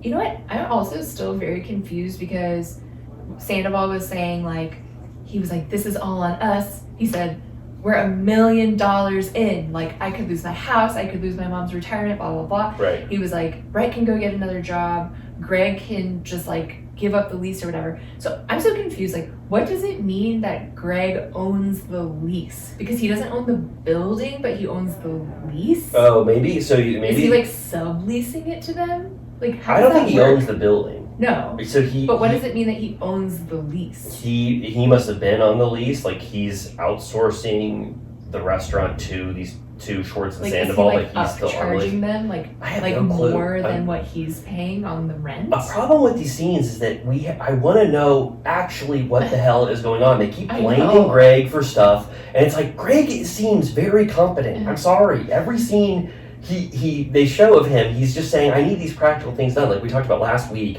And obviously, Sandoval and Schwartz do not have their finger on the pulse in this restaurant. The kitchen staff is being fired without them knowing. I thought Brett got legitimately really frustrated. Sandoval, I absolutely loved how Sandoval does his classic huffing and puffing and like whining. And Schwartz said, whining does nothing. You can't just say we have to open and not do anything. Yeah. And Brett was like, he said something which I thought was very powerful. He said, I'm not going to do the work. If you guys want to handle this, you guys can start working, which shows me how hands-off Schwartz and Sandoval actually are. Because Sandoval's like, if we need to sell potato chips out of there, then we should do it. And Brett's like, then do it. Yeah. But also, why couldn't they have opened Schwartz and Sandys and not had food? A lot of bars don't have food right when they start. Is it because they want to be making money instantly from all those food? I know. It doesn't even make sense because even like Lisa is like, don't bother like waiting until it's like all perfectly done. Like there's a place across the street from me here that like has been in a soft launch mode for like months. Yeah. Which like is kind of annoying, but I'm like, well, at least they're like making some money. I mean, no one who wanted to go to Schwartz and Sandys would care if they couldn't get lobster corn dogs the minute they got there. Like I said, if they literally only had like Bud Light and like Costco wine, I would have been like, great. Yeah, when do you guys open? We'll be there right now. Yeah, so I think I liked Schwartz chastising Sandoval because he does it twice in this episode. Yeah. I really liked seeing that Sandoval, if Schwartz is doing nothing or not doing a lot, Sandoval is doing absolutely nothing. Right, yeah, like, it really seems like that's the case. I don't think Sandoval is doing like anything. Yeah. I liked that his example was that like, he was like, a B+ is great. Yeah. He was like, live musicians never perform at an A+. They'd be happy with a B+. And I was like, what are you talking about? He has a completely new philosophy on life now that he's a performer. He's like... But I'm like, you think Beyonce wants to do a B+? I don't know. I mean, I guess what he means is that it's negligible between an A+ and a B+ because the audience doesn't know. But I don't know. I don't think it really translates. Stack up for me. No, it didn't make any sense. Schwartz has to break the ice by doing the all team hands in, high five. They all laugh a little too loud. It was like, I think Brett looked like he was about to cry. Yeah. And Schwartz was giving like child of divorce, like, oh, totally. It's gonna be okay. Oh, he is classically that. He is classically. I forget what it's called when you're always the compromiser. You're always trying to get people on the same side. He is totally that. Like Sandoval was at his wit's end. Brett was about to cry, and Schwartz just came in there, and they laughed out of like tension. You know. Yeah. So. Oh my gosh, I don't think I watch on like cable. Like I watch I have like commercials, and I think you watch on the app. But they showed a commercial right after that scene for. Kandi Burruss does an ad for KFC called Nuggets of Wisdom. No, I didn't know that. And it's starring her and her son Ace, who I remember him being born on the show. Oh, yeah. And now he's like, I don't know how old he is. He's probably like 6 or 7, and he's in the ad with her, and it's like them eating together, and he was like, hey mommy, and it's like, it's kind of a batshit insane ad, so I implore, maybe I'll post on the Patreon. Yeah, look it up on YouTube. Oh yeah, that's awesome. It's like very weird and funny, but I'm like, she's gonna get her son that cash. Like if he wants to be a little child star, she's gonna set it up for him to be making some money. That's already in his bank account. That ad money. Yeah. That's Kandi amazing. would be a great momager. Like you know, she would like make the right deals. Kandi is like one of the smartest business people in the world. Like totally, she's so good. Out of like basically all the housewives, she's like maybe like one of the only ones that like has an actually like respectable career. Oh yeah, for sure. That's why she was so horrified when Portia made that accusation about her. She could have like lost everything. It was like insane. That's why she won't work with Phaedra again, ever again. She's like, it's too risky for my business. I really hate that like that happened because I love Phaedra, but that was really fucked up. That's one of the most fucked up things I've ever seen in Real Housewives history is when Kandi finds out that Phaedra was the one who said that. That is the most insane moment to me almost in all of Housewives history. Oh yeah, I got chills. I have chills right now. But then my favorite quote that I say all the time is, now I'm the doggone villain. Oh yeah, Phaedra is so checked out. I've only seen it once, so like I could be misremembering it. But Phaedra, I remember, is like has the life drained out of her. She knows how bad and explosive that was. She knows she's fired, and she's just checked out for the rest of that reunion. It's dark. That's the crazy. Or just starts screaming, crying. I remember watching that because remember they all like go gather in the bathroom, and Andy has to go into the women's room, and they're all like, "Can you believe this, Andy?" He's like, "I can't believe it." It's crazy. Yeah. That was like I feel like I had to like get up and like walk around the room when I was watching that. I was like, "Oh my god!" Oh, me too. I was stunned by that. Yeah. So that's what we think about when we see Kandi in a KFC ad. Yeah. Also, did you see Blink-182 perform No Scrubs at Coachella this weekend? No, I thought I watched the full live performance. I didn't see that. Which I'm like, Kandi Burruss. Yeah, amazing. Yeah. Okay. So now we get to the sandwich party. The something about her sandwich party. Or whatever. Well, I think it was just Katie bringing some ingredients, and they were lazily making sandwiches, and then Katie has a talk. I'm generously calling it a sandwich party. Yeah. Well, at the very top of that, Sandoval makes a joke. Yeah. He says, "Oh, you're making sandwiches, Dumpling?" And he goes, "You should start a sandwich shop or something." And she goes, "Ha ha!" Like the most cringe joke. And I was thinking, is that like the kind of jokes that Tom Sandoval is bringing to her that falls upon, silence, and he's like judging her for not liking those jokes? It's like, is that the kind of material you're working with, and you're mad that she doesn't respond? It's pretty weak, right? I mean, one of the worst jokes in the world. Yeah, it was just like, thanks for that. And what's she supposed to do? Fake laugh? Right. And then he goes on to like say that he's jealous that their opening seems so much easier than his. Yeah, he's like they don't have partners. It's a small space, whatever. All the things he's comparing against Schwartz and Sandys, as if it's just so much easier. It's like probably the exact same shit. We were talking about like we just walked by something about her location like 2 weeks ago, and it looks exactly the same as when they scouted the location on the show in August. So I don't know what's going on over there. Yeah, it doesn't look like there's been any movement since the photo they showed where it still had the kitchen equipment in it, and then to this present day. So what happened? If they signed the lease and they started making moves on something about our sandwiches, something happened, because we are now almost a year, 6 to 8 months later, and nothing have they just has been paying the rent this whole time? I don't know. That's something to think about. That's an inconsistency, because it doesn't make it's cheap. Yeah, and that is something about her location that we saw, right? Yeah, it's the exact same one. That's what they showed, unless they like switched. I don't know. But this scene was remarkable just because Katie, comes in. And her beret and her basket. Yeah. Extra. And then Sandoval knows it's time that he starts his defense against Katie and says, why is it a big deal? It's no big deal that Schwartz and Raquel kiss, which... He said, they're just a couple of decent-looking people making out in Mexico. I was like, decent? Decent. I was like, yeah, just decent-looking single people that just happen to make out in Mexico. First of all, you have no stake in this. You're Schwartz's best friend, whatever, but it's not a big deal to you, obviously. He just hates Katie. Oh, he will fight with Katie about anything. Yeah. Absolutely anything. It's truly like, I think I just wrote down like, Sandoval, shut up. Like, yes. I honestly usually kind of like when he instigates, because I'm like, yeah, let's get into Typically it. I do too. He's like always so self-righteous, but a lot of the time, I'll throw myself under the bus. Historically, a lot of the time, I'm like, a lot of time I feel like, I don't want to say a lot of the time.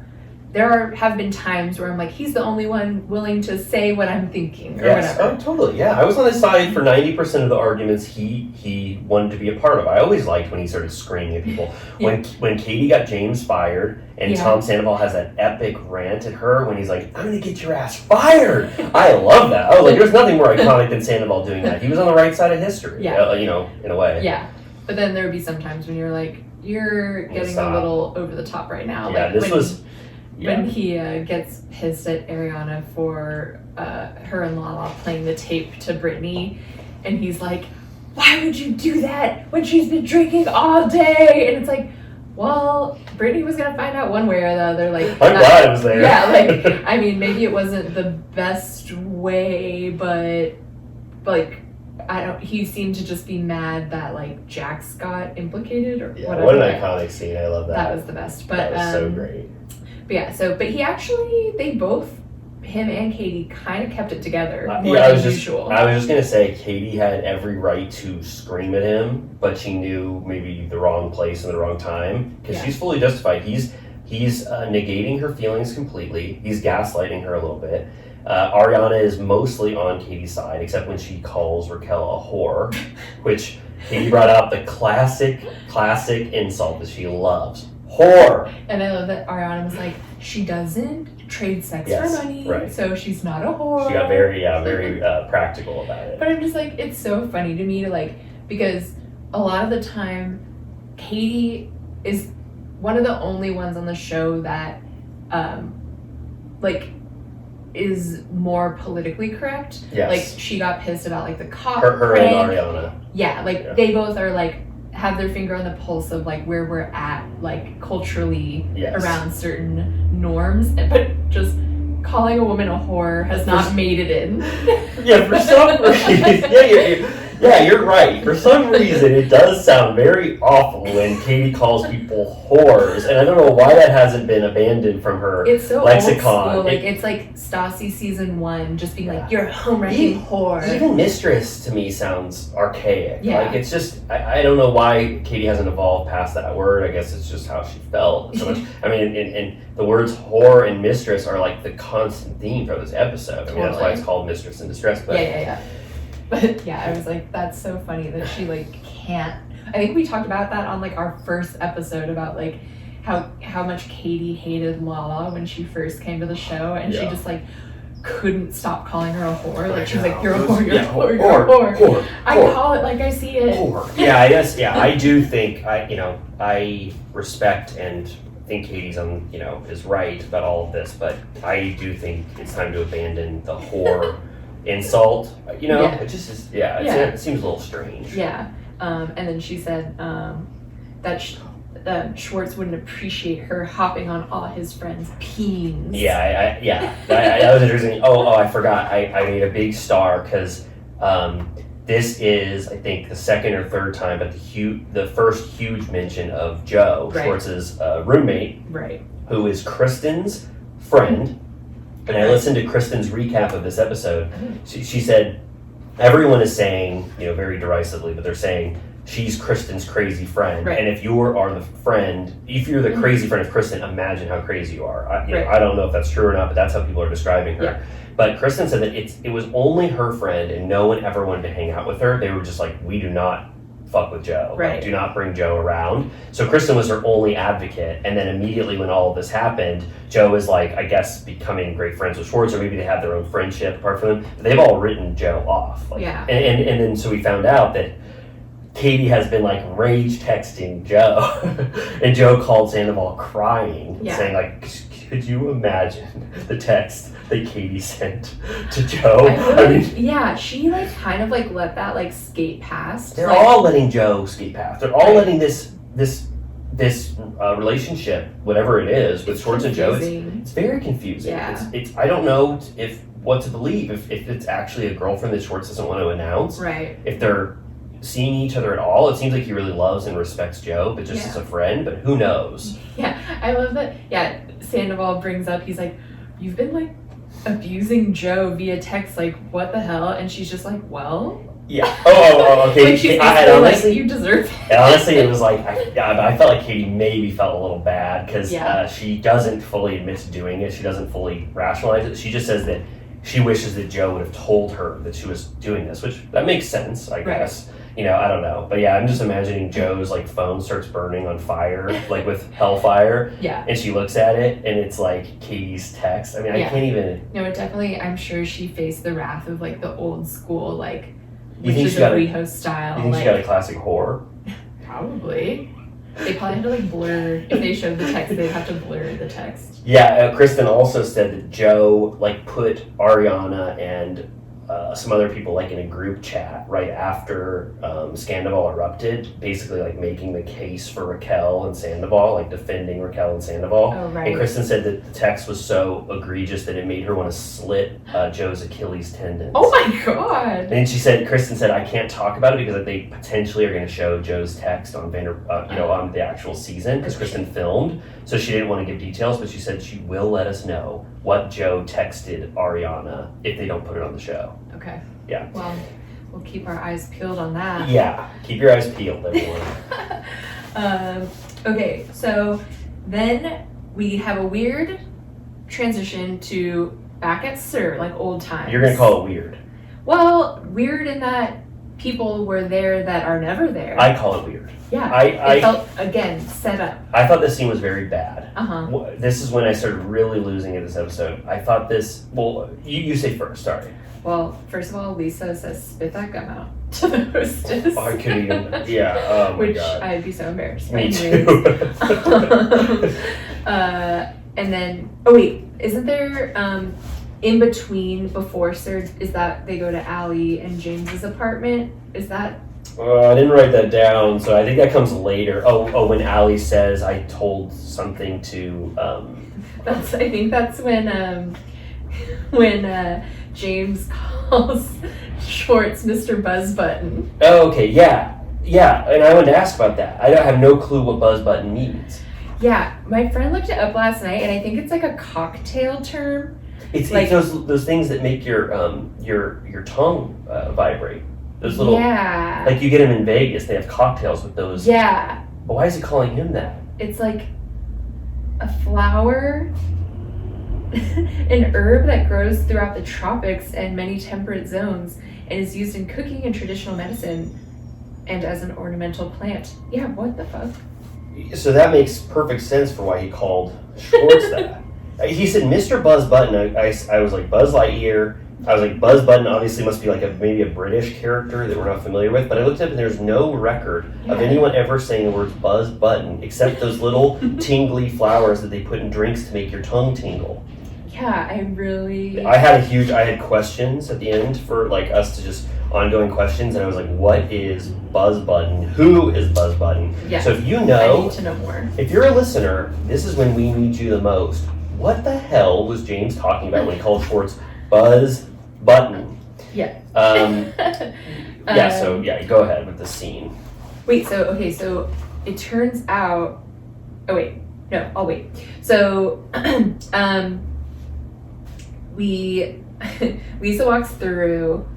She's basically just telling everybody, like, tuck in your shirt, spit out your gum, don't drink on the floor. Like, she's like showing that she means business. I'll see you next Tuesday. Yeah, totally. And Schwartz and Sandy are there. Which I thought was surreal. Yeah. I was like, they went to the most packed, most Vanderpump Rules centric place in the world on a night where all fans are going to be there. They're sitting down in chairs, accessible by everyone, in the middle of the floor, right. Middle of the restaurant. Why are they there? Lisa asks them why they're there, as if she doesn't know that they're filming a scene in there. And Schwartz doesn't even give an excuse. He goes, you know, we kind of like to ... and he doesn't finish his sentence of why they are there. We come here when, and then Raquel walks in. Yes. So you never get to know why they say they're there. It felt very unnatural, very weird, very much like a shoehorned scene. Totally. I was stunned by it. I was really taken aback. Totally. I was like, this sucks. And then Sandoval is clearly being like a weird little crackhead when Raquel's in the room. Like he is like basically like licking his lips, like rubbing his hands together. Lisa's like, why are you panting? Why are you drooling? You have a smile on your face. He goes, yeah.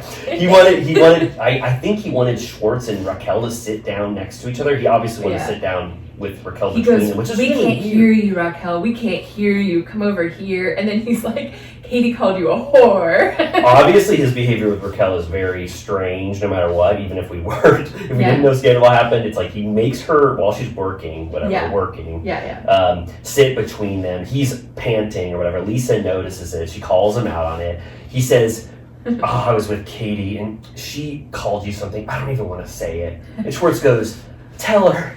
She goes, what did she say? He goes, she called you a little fucking whore.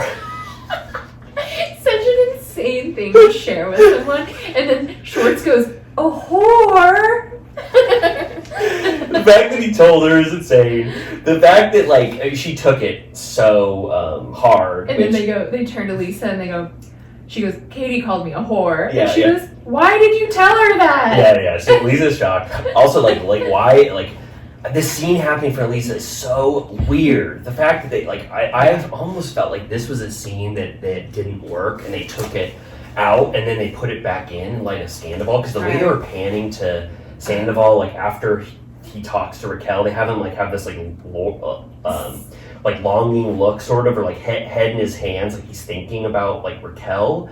It felt like almost added in. I know it probably wasn't, because he has a confessional where he's talking about like why he feels bad for telling Raquel about this, but the whole thing just felt really, really off to me. Yeah, I bet. Yeah, it did seem very filler, and then they like zoomed into Raquel's leg touching Schwartz's leg, which was like not that interesting. And then, right. I was like, why did they pan to that? Yeah.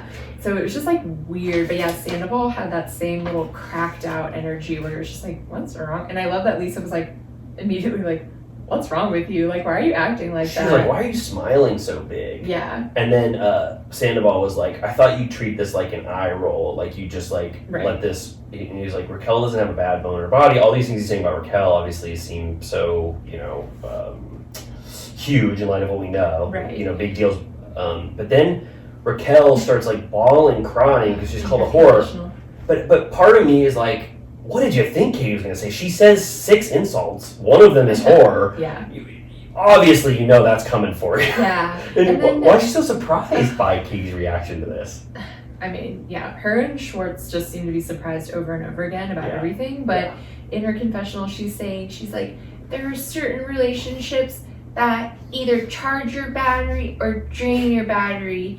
And I feel like a lot of my relationships have been draining my battery. And I was like, I feel like that's like when you have like a 6-year-old kid that goes to school and someone's mean to them, you tell them that and to make them understand that like it's okay if not everybody likes you. And I'm like, she really is like, has like arrested development. Like there's like, someone told her that. I think she just ran with it. Like the producer said, do you think it's sort of like when some people like charge your battery and some deplete them? And she's like, yeah, and she'll just say that forever now. It's like the biggest thing she's ever learned. I honestly, I was like, Raquel shouldn't be on television. I think we've said it before. She's not made for this. She's like crying, like dying inside. She doesn't know what she's doing. She's like being called a whore and she doesn't even understand why. Like Katie is so much smarter and quicker than her.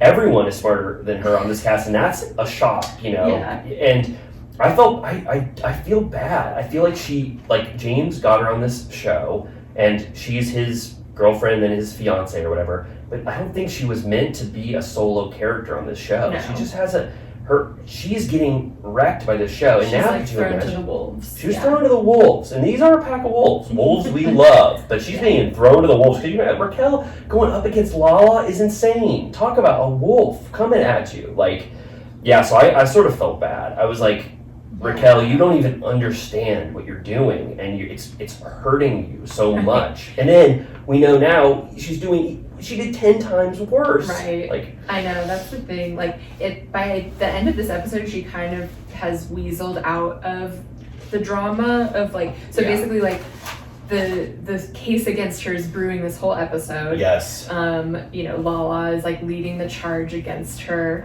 Lala is so happy. She's like, you gave me the best birthday gift of my life. Yeah. She's just like, she was like, does your mom love you now, bitch? Or she says something like that. I was like, damn. Cool. I was like, God damn. We will get into that. Yeah, of course. But they dropped by Lala's apartment, which is giving, my friend was saying, it was giving retirement community. Yeah. It was giving pre-furnished, I don't know. I was just like, where are you? What is this? Her new lifestyle is very weird. But very, very weird. But I just wanted to say, really quickly with that Sir scene after See You Next Tuesday. So it comes up later, but in the timeline, after that moment that we just saw with Sandoval and Raquel, they went to the Abbey on their own. It was that night? That night. Okay. That's what Ally says that. Ally says at 1 a.m., she saw them dancing alone, just together, and she thought it looked odd. I can't believe that Ally got the bombshell. I can't believe it either. It was after See You Next Tuesday. I'm almost positive she said after See You Next Tuesday she went to I the didn't Abbey. put together that it would have been that one, but that would make sense. Yeah. Oh yeah. I'm pretty sure. Maybe not. I'm pretty sure that's what she meant. That would make sense. Yeah. So anyway, that's for the chronology. I think that's very interesting. Yeah. But yeah. Back to Lala's beautifully furnished apartment. Yeah. I don't even. I don't Nothing. know. They were just fuck Katie. It's one line. You can describe it in one line. Katie is bringing Satchel to the forefront. I wrote down all caps. Satchel. I wrote Satchel, and I wanted to tell you. Did you know that Ronan Farrow's original name was Satchel? Yes. Okay. Did our listeners know that? I always think of that, and then I also get it confused with Michael Jackson's son named Blanket. Oh yeah, Blanket. Yeah. So Katie just lets everyone know that she's going to bring Satchel out to the Classic Cat or whatever that bar is called that Lala's going to for her birthday. Which the DirecTV guide, the description says that it says that Lala's throwing an epic party. Let's get to it.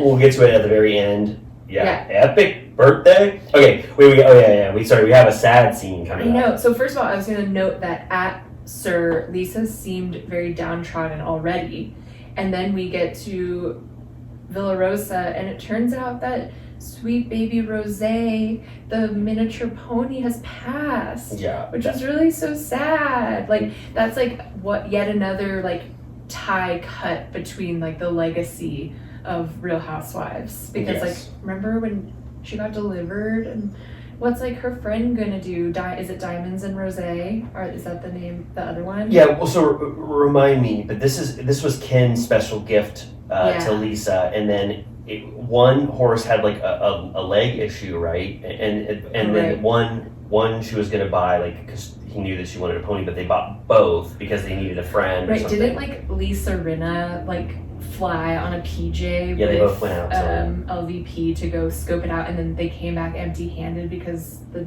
horse had an issue, but then they like drove it out. Yeah, I think and surprised her with this Yeah. little one as well. So that was very sad. Yeah, Ken, they didn't even show Ken's face. They just showed him like dawdling from behind, and he was moving very slowly, and I was sad that was about it. Did you notice that Lisa was in the theater room for that occasion? Yeah. I had never seen never it. really go down there. I feel like I remember, it might be, I don't know, I might be conflating two things, but remember when Shay is hiding down Was he down in the theater below? room? It looked like a similar area, but that place is huge, so there might be more You than think they one, do but Vanderpump Rules screening parties there for they sure? should. They must. We'll go, when we shoot the Patreon, we'll Take dig a tunnel. little peek. Yeah, we'll just make sure that Ken and Lisa are out of the house. Yeah, but I love that she's like completely in mourning, and yet she's like, we have a lot to talk about regarding Schwartz and Sandys. I wrote that down. If I could have put exclamation points and a bunch of underlines, so much that Lisa needs to talk about with them. What does she need to talk about with them? About Schwartz and Sandys?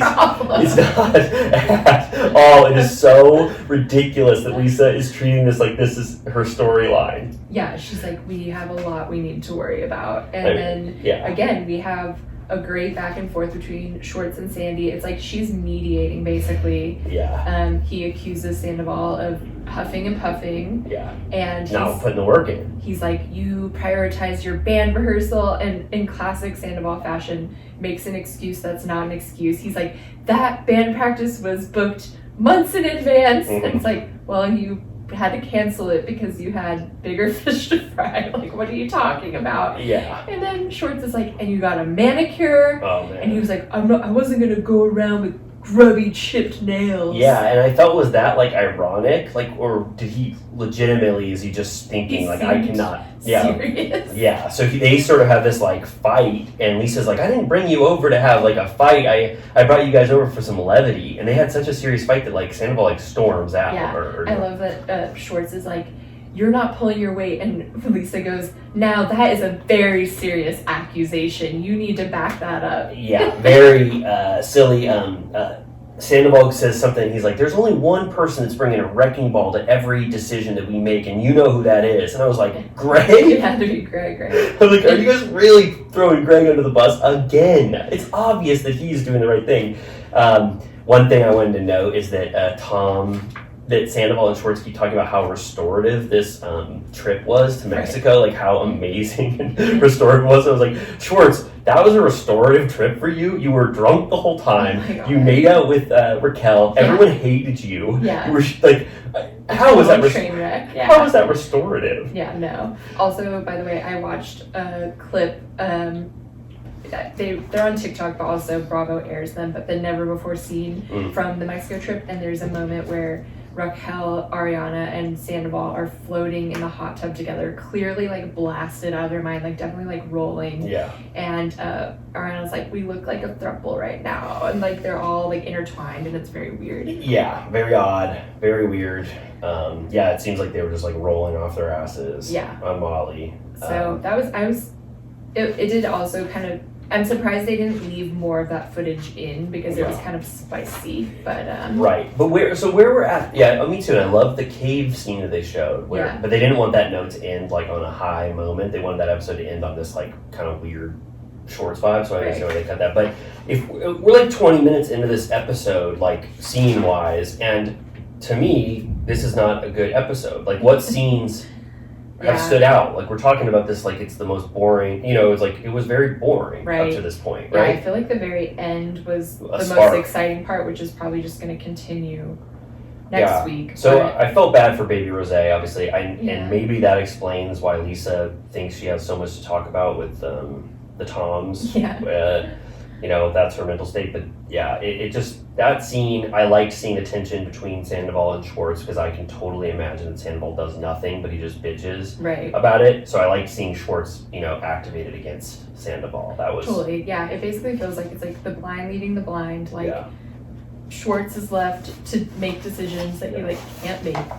Like he's like overruled by Greg. Like it's just a bad like arrangement all around. Completely. Okay, so then I thought this part was interesting. It Me wasn't too. particularly exciting, but it was one of the few peaks inside Tom and Ariana's relationship. Probably my favorite scene. Okay. This to me was the most psychologically rich and informative to me. So Ariana reveals that 2 years ago she harvested her eggs. She got 26 eggs, which I'm like, that's pretty good because how old is she now? Is she like 30? I'm not sure. I have to check. 30. Yeah. I don't know. Is she younger than me? I know. Now we want to know because we think that Tom is low-key 40. I thought he's like 41. That's what they say, but that's not his like. We don't know his public age? People say he lies about his age. I'm going to start lying about my age. I already decided. Okay, Ariana's 37. So at 35, to get 26 eggs at 35, she was proud of herself. She was like, I killed it. Like, they got so many eggs for me. Yeah. But she said they would be more viable as fertilized embryos. Right. And Sandoval says, basically she was like, you should fertilize the embryos. And he said, sure.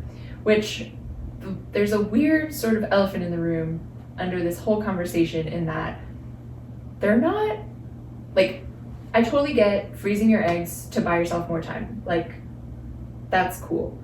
But then when you're going to the next step of fertilizing embryos, then you're definitely tied to that person. You're basically making like a test tube baby to have on ice.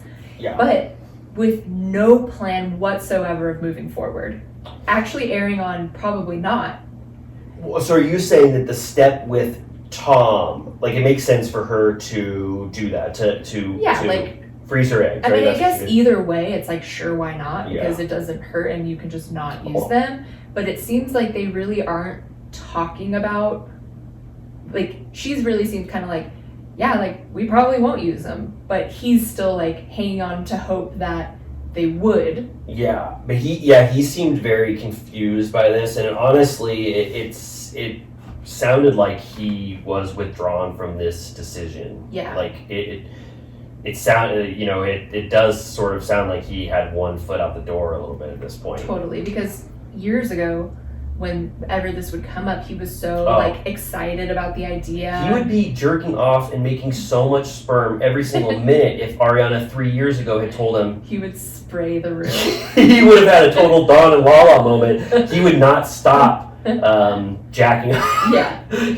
So it's interesting that like the tide has turned, because I feel like historically the public opinion was that, you know, that almost like, I always kind of felt a little bad for him. Obviously, Ariana has held firm in her choice, which is totally valid, and I love that she stands up for not having kids if that's not what you want. Mm-hmm. But it always felt like there was a disconnect there about that, and that there was maybe a little bit of like him being strung along, like hoping that would change. Yes, but I feel like she was so emphatic. She was very clear. She was just like that's his fault, but like. He was like, so you're saying there's a chance? Totally. Which, like, it still feels like that's happening, except he feels, like, less engaged. But what about how Ariana has started to say, like, if he proposed to me like this, I think I would have to say yes. Uh-huh. And, like, if she's doing this, there is a legitimate chance that she does want to have a child with him. So it's not everything he wants. She's not so emphatic about it, but it is, like, saying that is a potential future for them. Right. So I don't know. I felt like she was doing due diligence. She was doing, you know, something nice for the relationship. It does not seem at all clear to me that Ariana's withdrawn from this relationship, like he said. Mm-hmm. You know, but then he gets into what I think is the most, psychologically revealing part when he says, "I feel like you've been so against me this summer," which Ariana hasn't been that against his side. Like he's put himself on some sides that she wouldn't take. Yeah. But she's also not like so emphatically against Tom's side of things, but I guess that's maybe more of an ongoing thing. Yeah. And then he says, "I don't feel like you think I'm intelligent." Yeah. And she was like, "I wouldn't be dating someone that I didn't think was smart." And she was like, "If I did think you were an idiot, I would be so nice to you, because I'd be like, oh, you poor sweet dummy." Yeah, exactly. But he was like, "But I feel like you think I'm annoying." And Yeah. she was like, "Well, you try to annoy me on purpose." Yeah. Which is probably like the jokes we were talking about earlier. But I loved, he was pulling a Schwartz where she was like, "So you need to like stop drinking and smoking and doing all that for this period of time." And he goes, "I really need to blow off some steam." Yeah, he said that exactly. He was like, "I still need outlets to blow off steam." Yeah, he was like, "We all do unhealthy things." And it sounded like he was referencing something that Ariana does that's like really unhealthy, but he didn't want to say it. Yeah.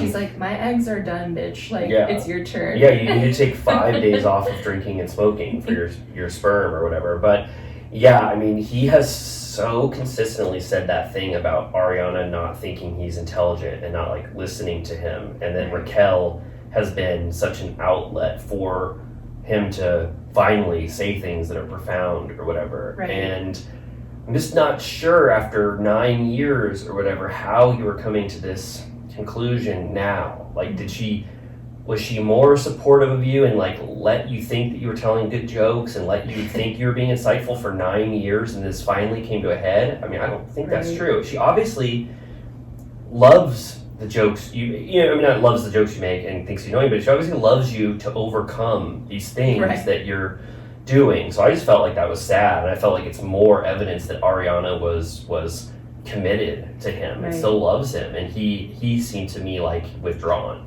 Yeah, I feel like I thought that conversation, I thought it was going to be even more of a bummer or like more of like a like crazy thing, but like they were like somewhat like, you know, they were trying to have an honest conversation. Like it felt like they were at least still yes, like together, like, you know, moving forward on something together. Like it wasn't like a horrifying conversation. It was just kind of like a little bit sad. Yeah, it was sad, and to me it was another peek into Tom's mindset during this thing, and the reason why he's actively starting to cheat right now, or however long he's been cheating on Ariana. It was like he's not getting validation as a human from Ariana. He wants someone to say that sandwich joke was really good, you know, when he said that, and he wants to say profound wisdom, like that thing he told James about how the true power is withholding your power or whatever. He wants people to be like, Uncle Ben moment. totally. He wants people to be like, that is amazing what you just said. Thank you, Tom. Yes. Okay, so then quickly, we can kind of gloss over this. The pump Garcelle lunch. The only exciting thing was they sat very close to where we sat when we sat. Oh yeah, I like that. Which made me feel like we got the star table. Oh, I loved that. I love now that I know Pump enough to be like, oh, okay, that table's like the one behind us or something. Like that was cool. I noticed that LVP had at that table specifically a way bigger bouquet of roses than any of the other tables. Yeah. Like all of the other tables had like one rose, and hers had like a dozen. This scene was so boring to me. Super boring. So boring. I like when Oliver asked for a margarita, and I was worried that Lisa was like going to get really tense that he'd ask for something that's not like pre-approved, and they'd be like, no, we don't have that or something. He's like, can I have a margarita? She's like, we have a pomegranate margarita. He's like, okay, I guess I'll take absolutely. that. But like, what if he would have asked for iced tea, and then the person goes, oh, I'm so sorry, we don't brew iced tea He here. would have had to run across the street to Pavilion. Lisa would have been like, cut, bravo, Bravo, Oliver, order something else immediately. We don't have iced tea. We don't fucking have iced tea. Garcelle, can you get your son in line? He just ordered iced tea, and he must know that we don't have that at Pump. I thought Lisa was sort of like cringing a little bit that he was going to ask for something they don't have. If we go back, I want to go back before See You Next Tuesday, and we should order iced tea just to see if Let's it's go. temporary. Let's go to Pump before See You Next Tuesday, so that we're in the area and we're ready to just swoop on See You Next Tuesday when it comes. I don't want to show up at 8 p.m. again. It's like we got to be in the area. Totally. Yeah, I'm down to do another little call. So I did like that Garcelle sets up Lisa for an iconic joke, like one of the best layups in the history of joke telling. Garcelle goes, did you feel something when you met Ken? Obviously thinking that Lisa's going to say something sensitive. Did you feel something when you met Ken? Lisa's brain ignites with pure fire, and she goes, I felt something. And like, meaning, Ken and her had sex, and then she said, I was sprawled out over the bathtub or something. I was just like, Garcelle, you couldn't have asked a better leading question. When she says that, Garcelle goes, you're outrageous. Garcelle is not used to that like sexual humor from Lisa, and I knew it was coming when she asked that. I was like, I missed that. Like, that used to be her whole shtick where she'd be like, once a year, on your birthday. Oh, I love that. Oh, yeah, I love that. I loved all of her recurring jokes like that. Totally. But that scene to me, so boring. I like the Lisa Rinna shade, because I'll take any Lisa Rinna shade I can take, but the Oliver parts of this, I was just like glazed over. I was like, I do not care about the Oliver storyline. I know. I was like, I don't even care if you're married. Like, I literally don't give a shit. I have no clue what's going on in that household, and I really don't care. It sounds like a mess either way. Like, I literally don't care. Like, he's literally like willing to like lie or like in front of his mom's face. Like, he doesn't even care. I think I got the sense that they're separated, but that they still make love occasionally, and that he still sleeps over there. It's just a messy divorce, and obviously his ex-wife or wife thinks that they're still in a relationship, and she doesn't like when he's doing this, but maybe he feels like he's validated to do whatever. But this is not our thing to watch and listen. It only concerns Raquel, and I just did not care about Raquel kissing all over. Boring. Okay, so like right after that, Ally does the bombshell, but we already talked about that. And then we did. Oh yeah, she lets James know. But I thought it was interesting what James said. He said I wouldn't put too much into that. Yeah, he like totally brushes it off. That's why I'm starting to believe this little theory that James heard about the initial makeout between Sandoval and Raquel, like after that guys' night, and that's why he said Tom in that one scene when he said Schwartz and Tom. And then I keep hearing that rumor that Sandoval and James got in an actual fight this season on the show, and that they cut it out or something because it didn't make sense like in the narrative or whatever. Because the way James said that, I felt like he put it to bed super quickly instead of being like, whoa, that's kind of insane. Yeah, because usually he's like fired up about stuff totally like that. Could you imagine he just went through Schwartz doing this, and now he's hearing that Sandoval's dancing at the Abbey at 1 a.m.? I thought that James was too reserved in that instance, so I don't know. Maybe there's some conspiracy there. She was like, I wouldn't like that, but I guess all relationships are different. Yes. Like, she was like, whatever. Yeah, he got her on a new page or whatever. But I do love how integral Ally is to this thing. Ally is an amazing first season addition. Yeah. I'm like so proud of her. And I'm not just saying that because I can't wait to get my reading in 2 weeks or whatever. But Yeah. I'm really liking Ally's vibe with all the other cast members. No, I think she's it's fun. good. Yeah.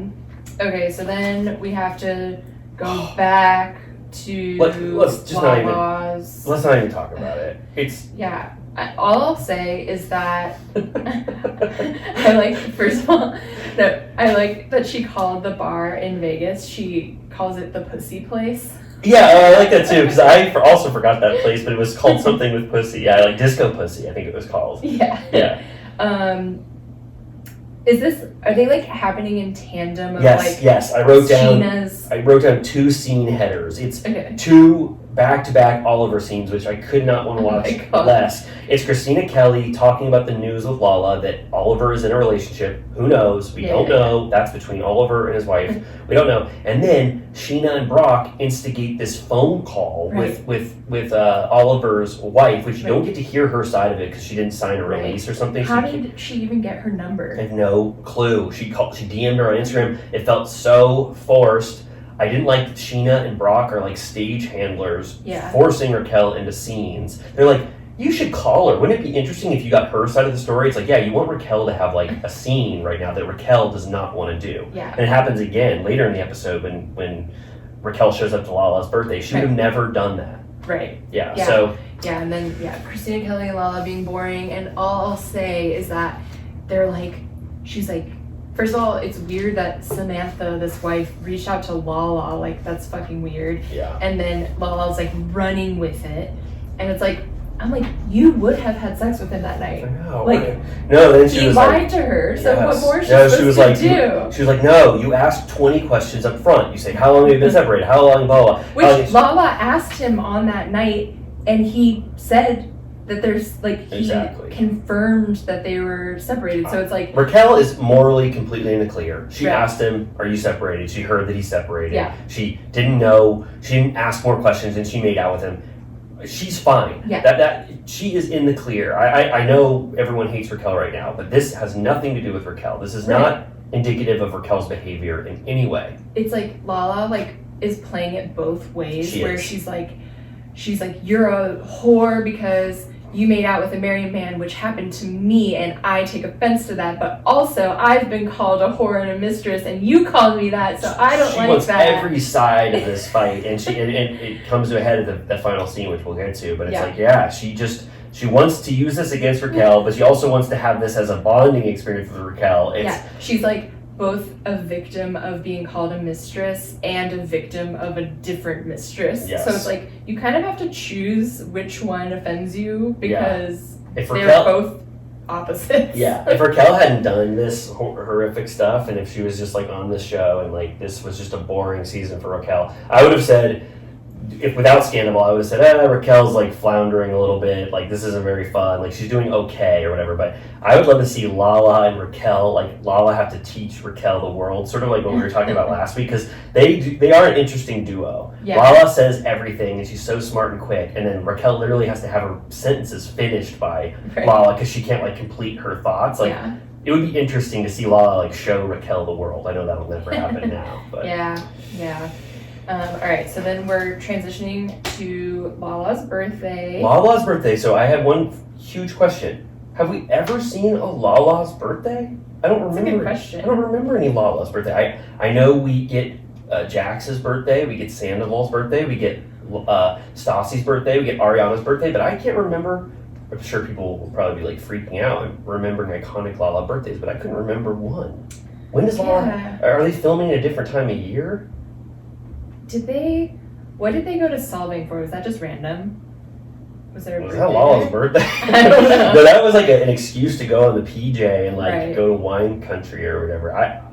Maybe that was. Or maybe one of those trips that was like off camera where they were taking all the people on PJs to win them over. Like maybe some of that. Well, the fact that we can't remember any Lala's birthdays is sort of, speaks to my point. I do not remember Lala having a birthday. I don't know what she does on her birthdays, and this birthday was no not different. That exciting. Despite DirecTV calling it an epic party, I disagree.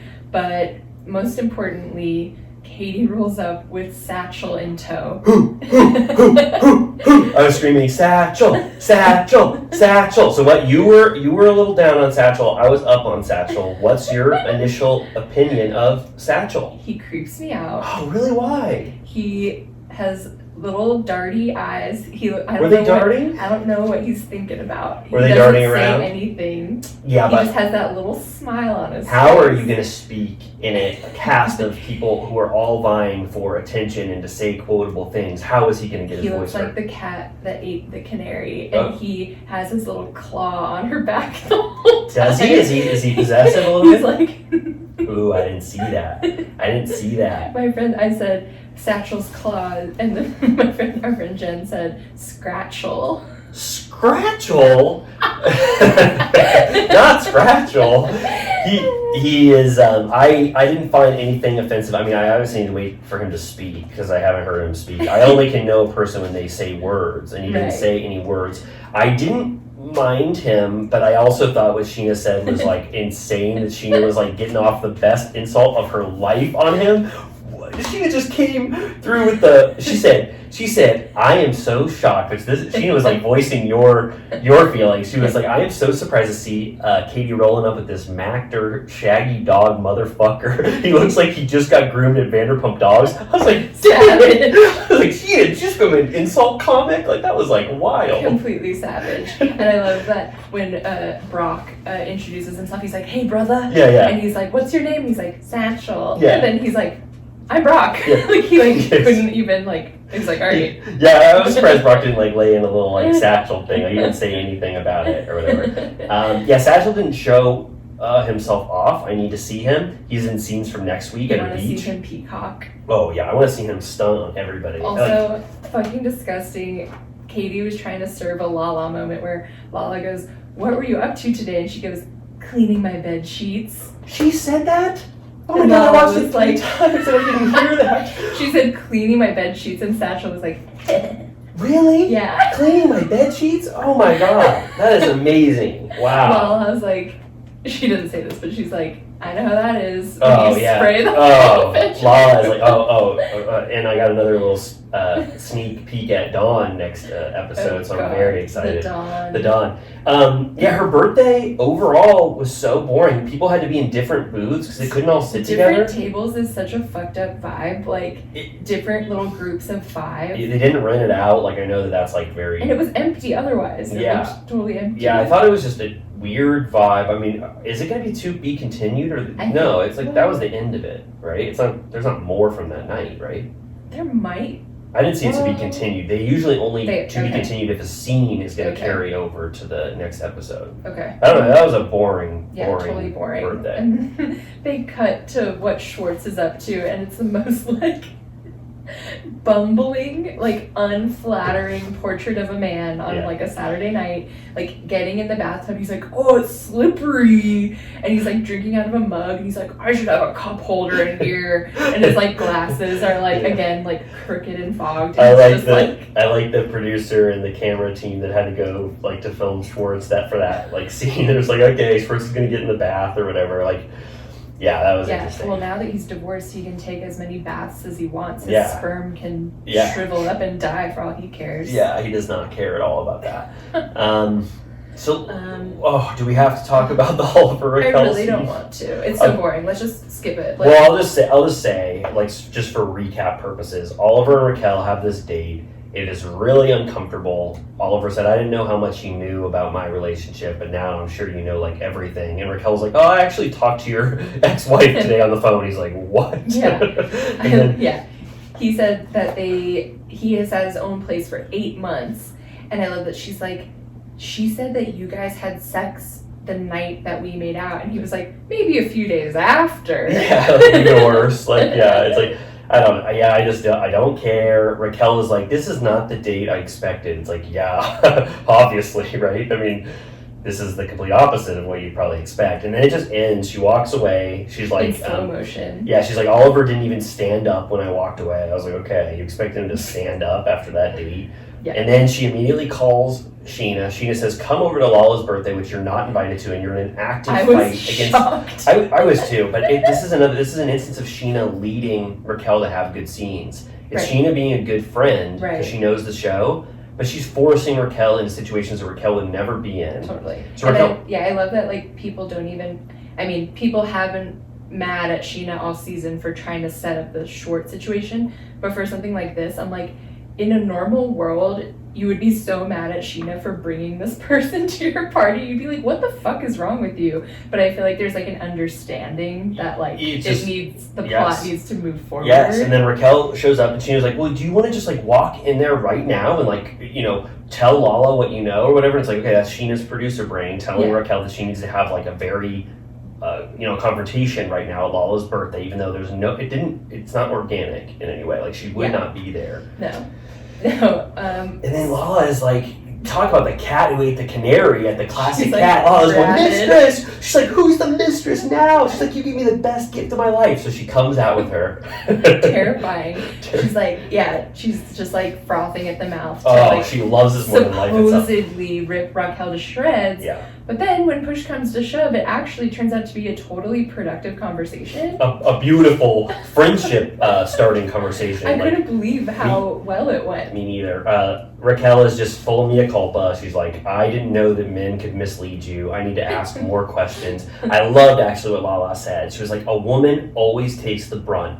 The man gets away from murder. I was like, God damn, like that is so true. I Like, love that. Yeah, she's like, she was like, I just wanted to apologize for calling you a mistress. And she goes, because you are one? And she goes, well, yeah, now. yes, but Lala was being like playful with her. Like Lala knew she had her dead to rights, and she was like not giving Raquel the full like angry Lala experience. She It was, totally backed down. And then but Raquel totally offered the full apology. Like Right. it was like Raquel was coming there hat in hand. right. Yeah, like she doesn't really owe her an apology. Yeah, and then Lala says a beautiful poetic thing that looks so bad in hindsight. She says, "You, my love, are not a mistress, and don't let anybody say that you are." Yikes.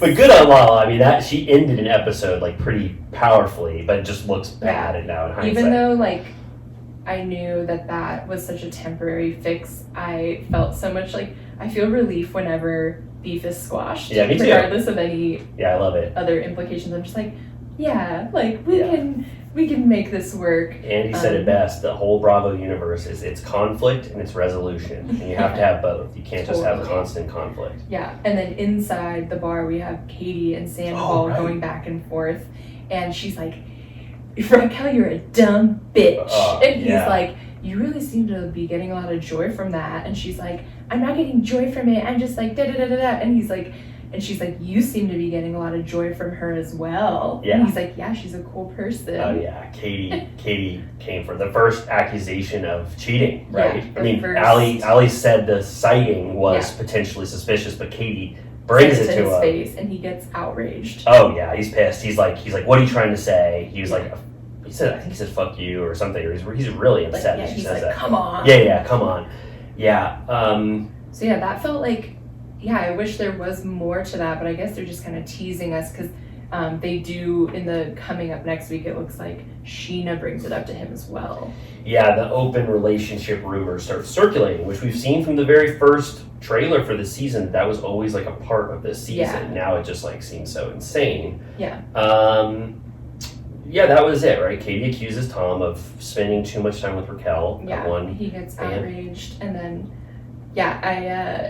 the immediate, I just wanted to go straight into the coming attraction for next week because Brock is in a sarong on the beach. I don't think I saw that. I couldn't take it in. I couldn't process any more Vanderpump Rules after this episode. They go on a beach trip next week, and Brock is wearing a full sarong, throwing a football back and forth. And they're like throwing the football like shit, right? Yeah, he's throwing it like backwards and like whatever. Yeah. And then they show a clip of James drinking like a tiki drink, and he gets something in his eye, and he screams. And he goes, Ally! Ally! Yeah, I like that. And then I cannot wait for James to throw his full drink in Schwartz's face. Did you see Yeah. how he makes full contact with Schwartz's face and it drips everywhere?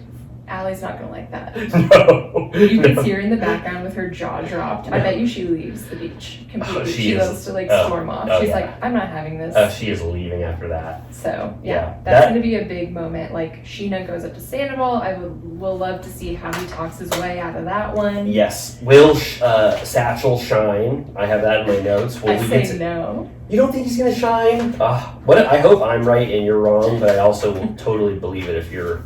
I mean, have we heard about Satchel in real life at all? No, have you? No. Anything personal about him? I mean, whoever does the deep digging on Satchel now is Call like, us. Yeah, but I'm sure he's a wonderful, innocent person.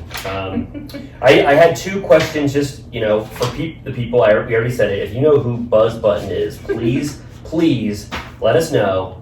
And that's it. That's my only lingering question. Okay.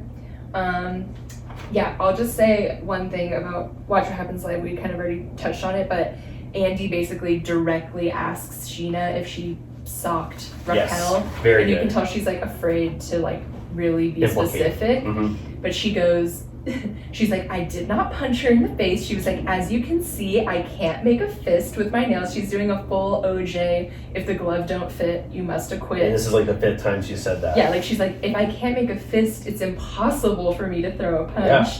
And then she implies, I think she admits to like a shove or something like that. She does. She says she pushed her and she says she threw her phone. So she admits to what and she he's did. like, but you did throw her phone. And she's like, yes. Yeah.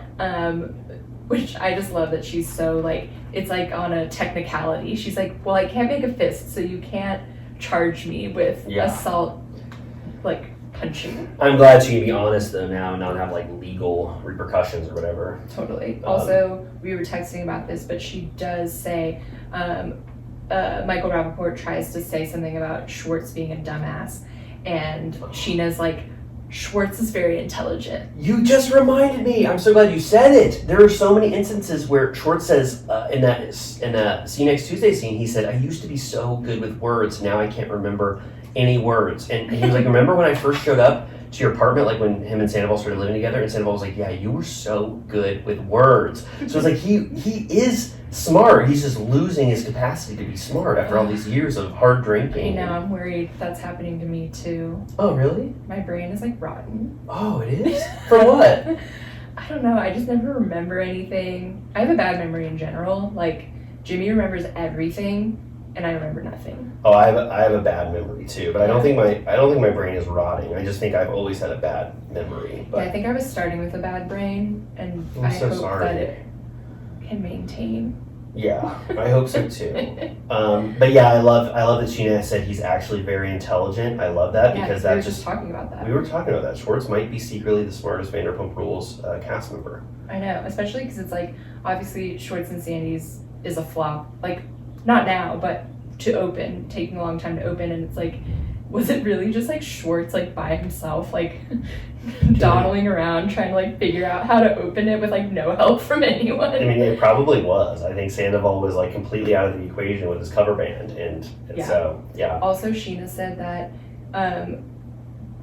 pre-Sandoval she would have given Tom Schwartz and the Most Extras a 10 out of 10. Well, I mean, so would I have. I mean, I would have given him a 9 out of 10. I loved it so much. She was like, I loved going to those shows, and she was like, now I can't even bear to see it, but before 10, I love that she admitted it. Me too. I love that she's honest. I mean, I would have said the same thing. Generous as a fellow artist. Yeah. Because, she got support from everybody else. And she, was it on the regular episode or the Never Before scene where she says that Sandoval and Schwartz were like the only ones that came to her Vegas show? Yeah, I think a Never Before scene.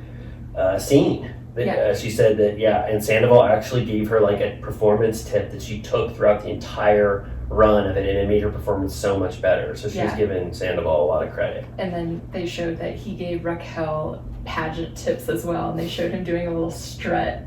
Sandoval has advice to give everyone, and he just wants someone to listen to his advice. Totally. So Raquel, please listen to Sandoval so he doesn't do this again and wreck the world. Yeah, I know. Like, oh my gosh, I'm obsessed with like that he is obsessed with getting his like gel manicures, because it's like, I love that Schwartz is like, we literally have no time and you're spending all your time on your band and getting manicures. And like, as a woman who like gets manicures, like it is like a time suck and it's like such a chore. And so like the fact that he feels that he needs to be getting regular manicures is so funny. Like that's like a priority he's chosen. A priority that he like legitimately cares about and thinks is like a legitimate reason not to be at Schwartz and Sandys. Yeah. Oh my god. Well, we hit the 2 hour and almost 10-minute mark, which I feel like is very good. It's not our longest episode, but it's in the range of maybe our second longest. So I feel good. I mean, I didn't love that episode overall, but talking about it was very powerful to me because it was still, there was a lot to parse through it, and I wasn't bored talking about it. So I guess, you know, that's a good episode. That's a success. It wasn't like we were just like pulling out our hair having to talk about this. Yeah, there were certain scenes that I couldn't revisit, but overall, a lot of good info. And I think starting now, we're going to be in the best days of our lives. Yeah, I keep waiting for that Andy Cohen mark, you know, and he said this episode was pivotal, but I don't think this is what he was talking about when he said the golden era. Totally. So anyway, all right, well, we love you so much. I don't know if we have any, like, business at the end of this, but let us know what our Jack Hole of the day should be called. Jack Hole of the week. Rate and review. Rate and review, please. We love the reviews we get. They're so sweet. There's only one-star review, and I think that's from one of our biggest haters in life. You know, we don't know who that was, but the rest of you are amazing. Yeah, and if you are just dying to spend more time with us, we are releasing every Monday. You get a bonus episode if you join the Patreon of us watching from the very beginning. So join the Villa Rosa VIPs. Yes, and we look back at Vanderpump Rules from the very beginning with the eyes that we have now. So it's like a full-blown, the history of Vanderpump Rules is encapsulated as we rewatch the show. So if that sounds at all of interest to you, check us out on Patreon. Yes. We love you. We love you, little turtles. We love you, little turtles.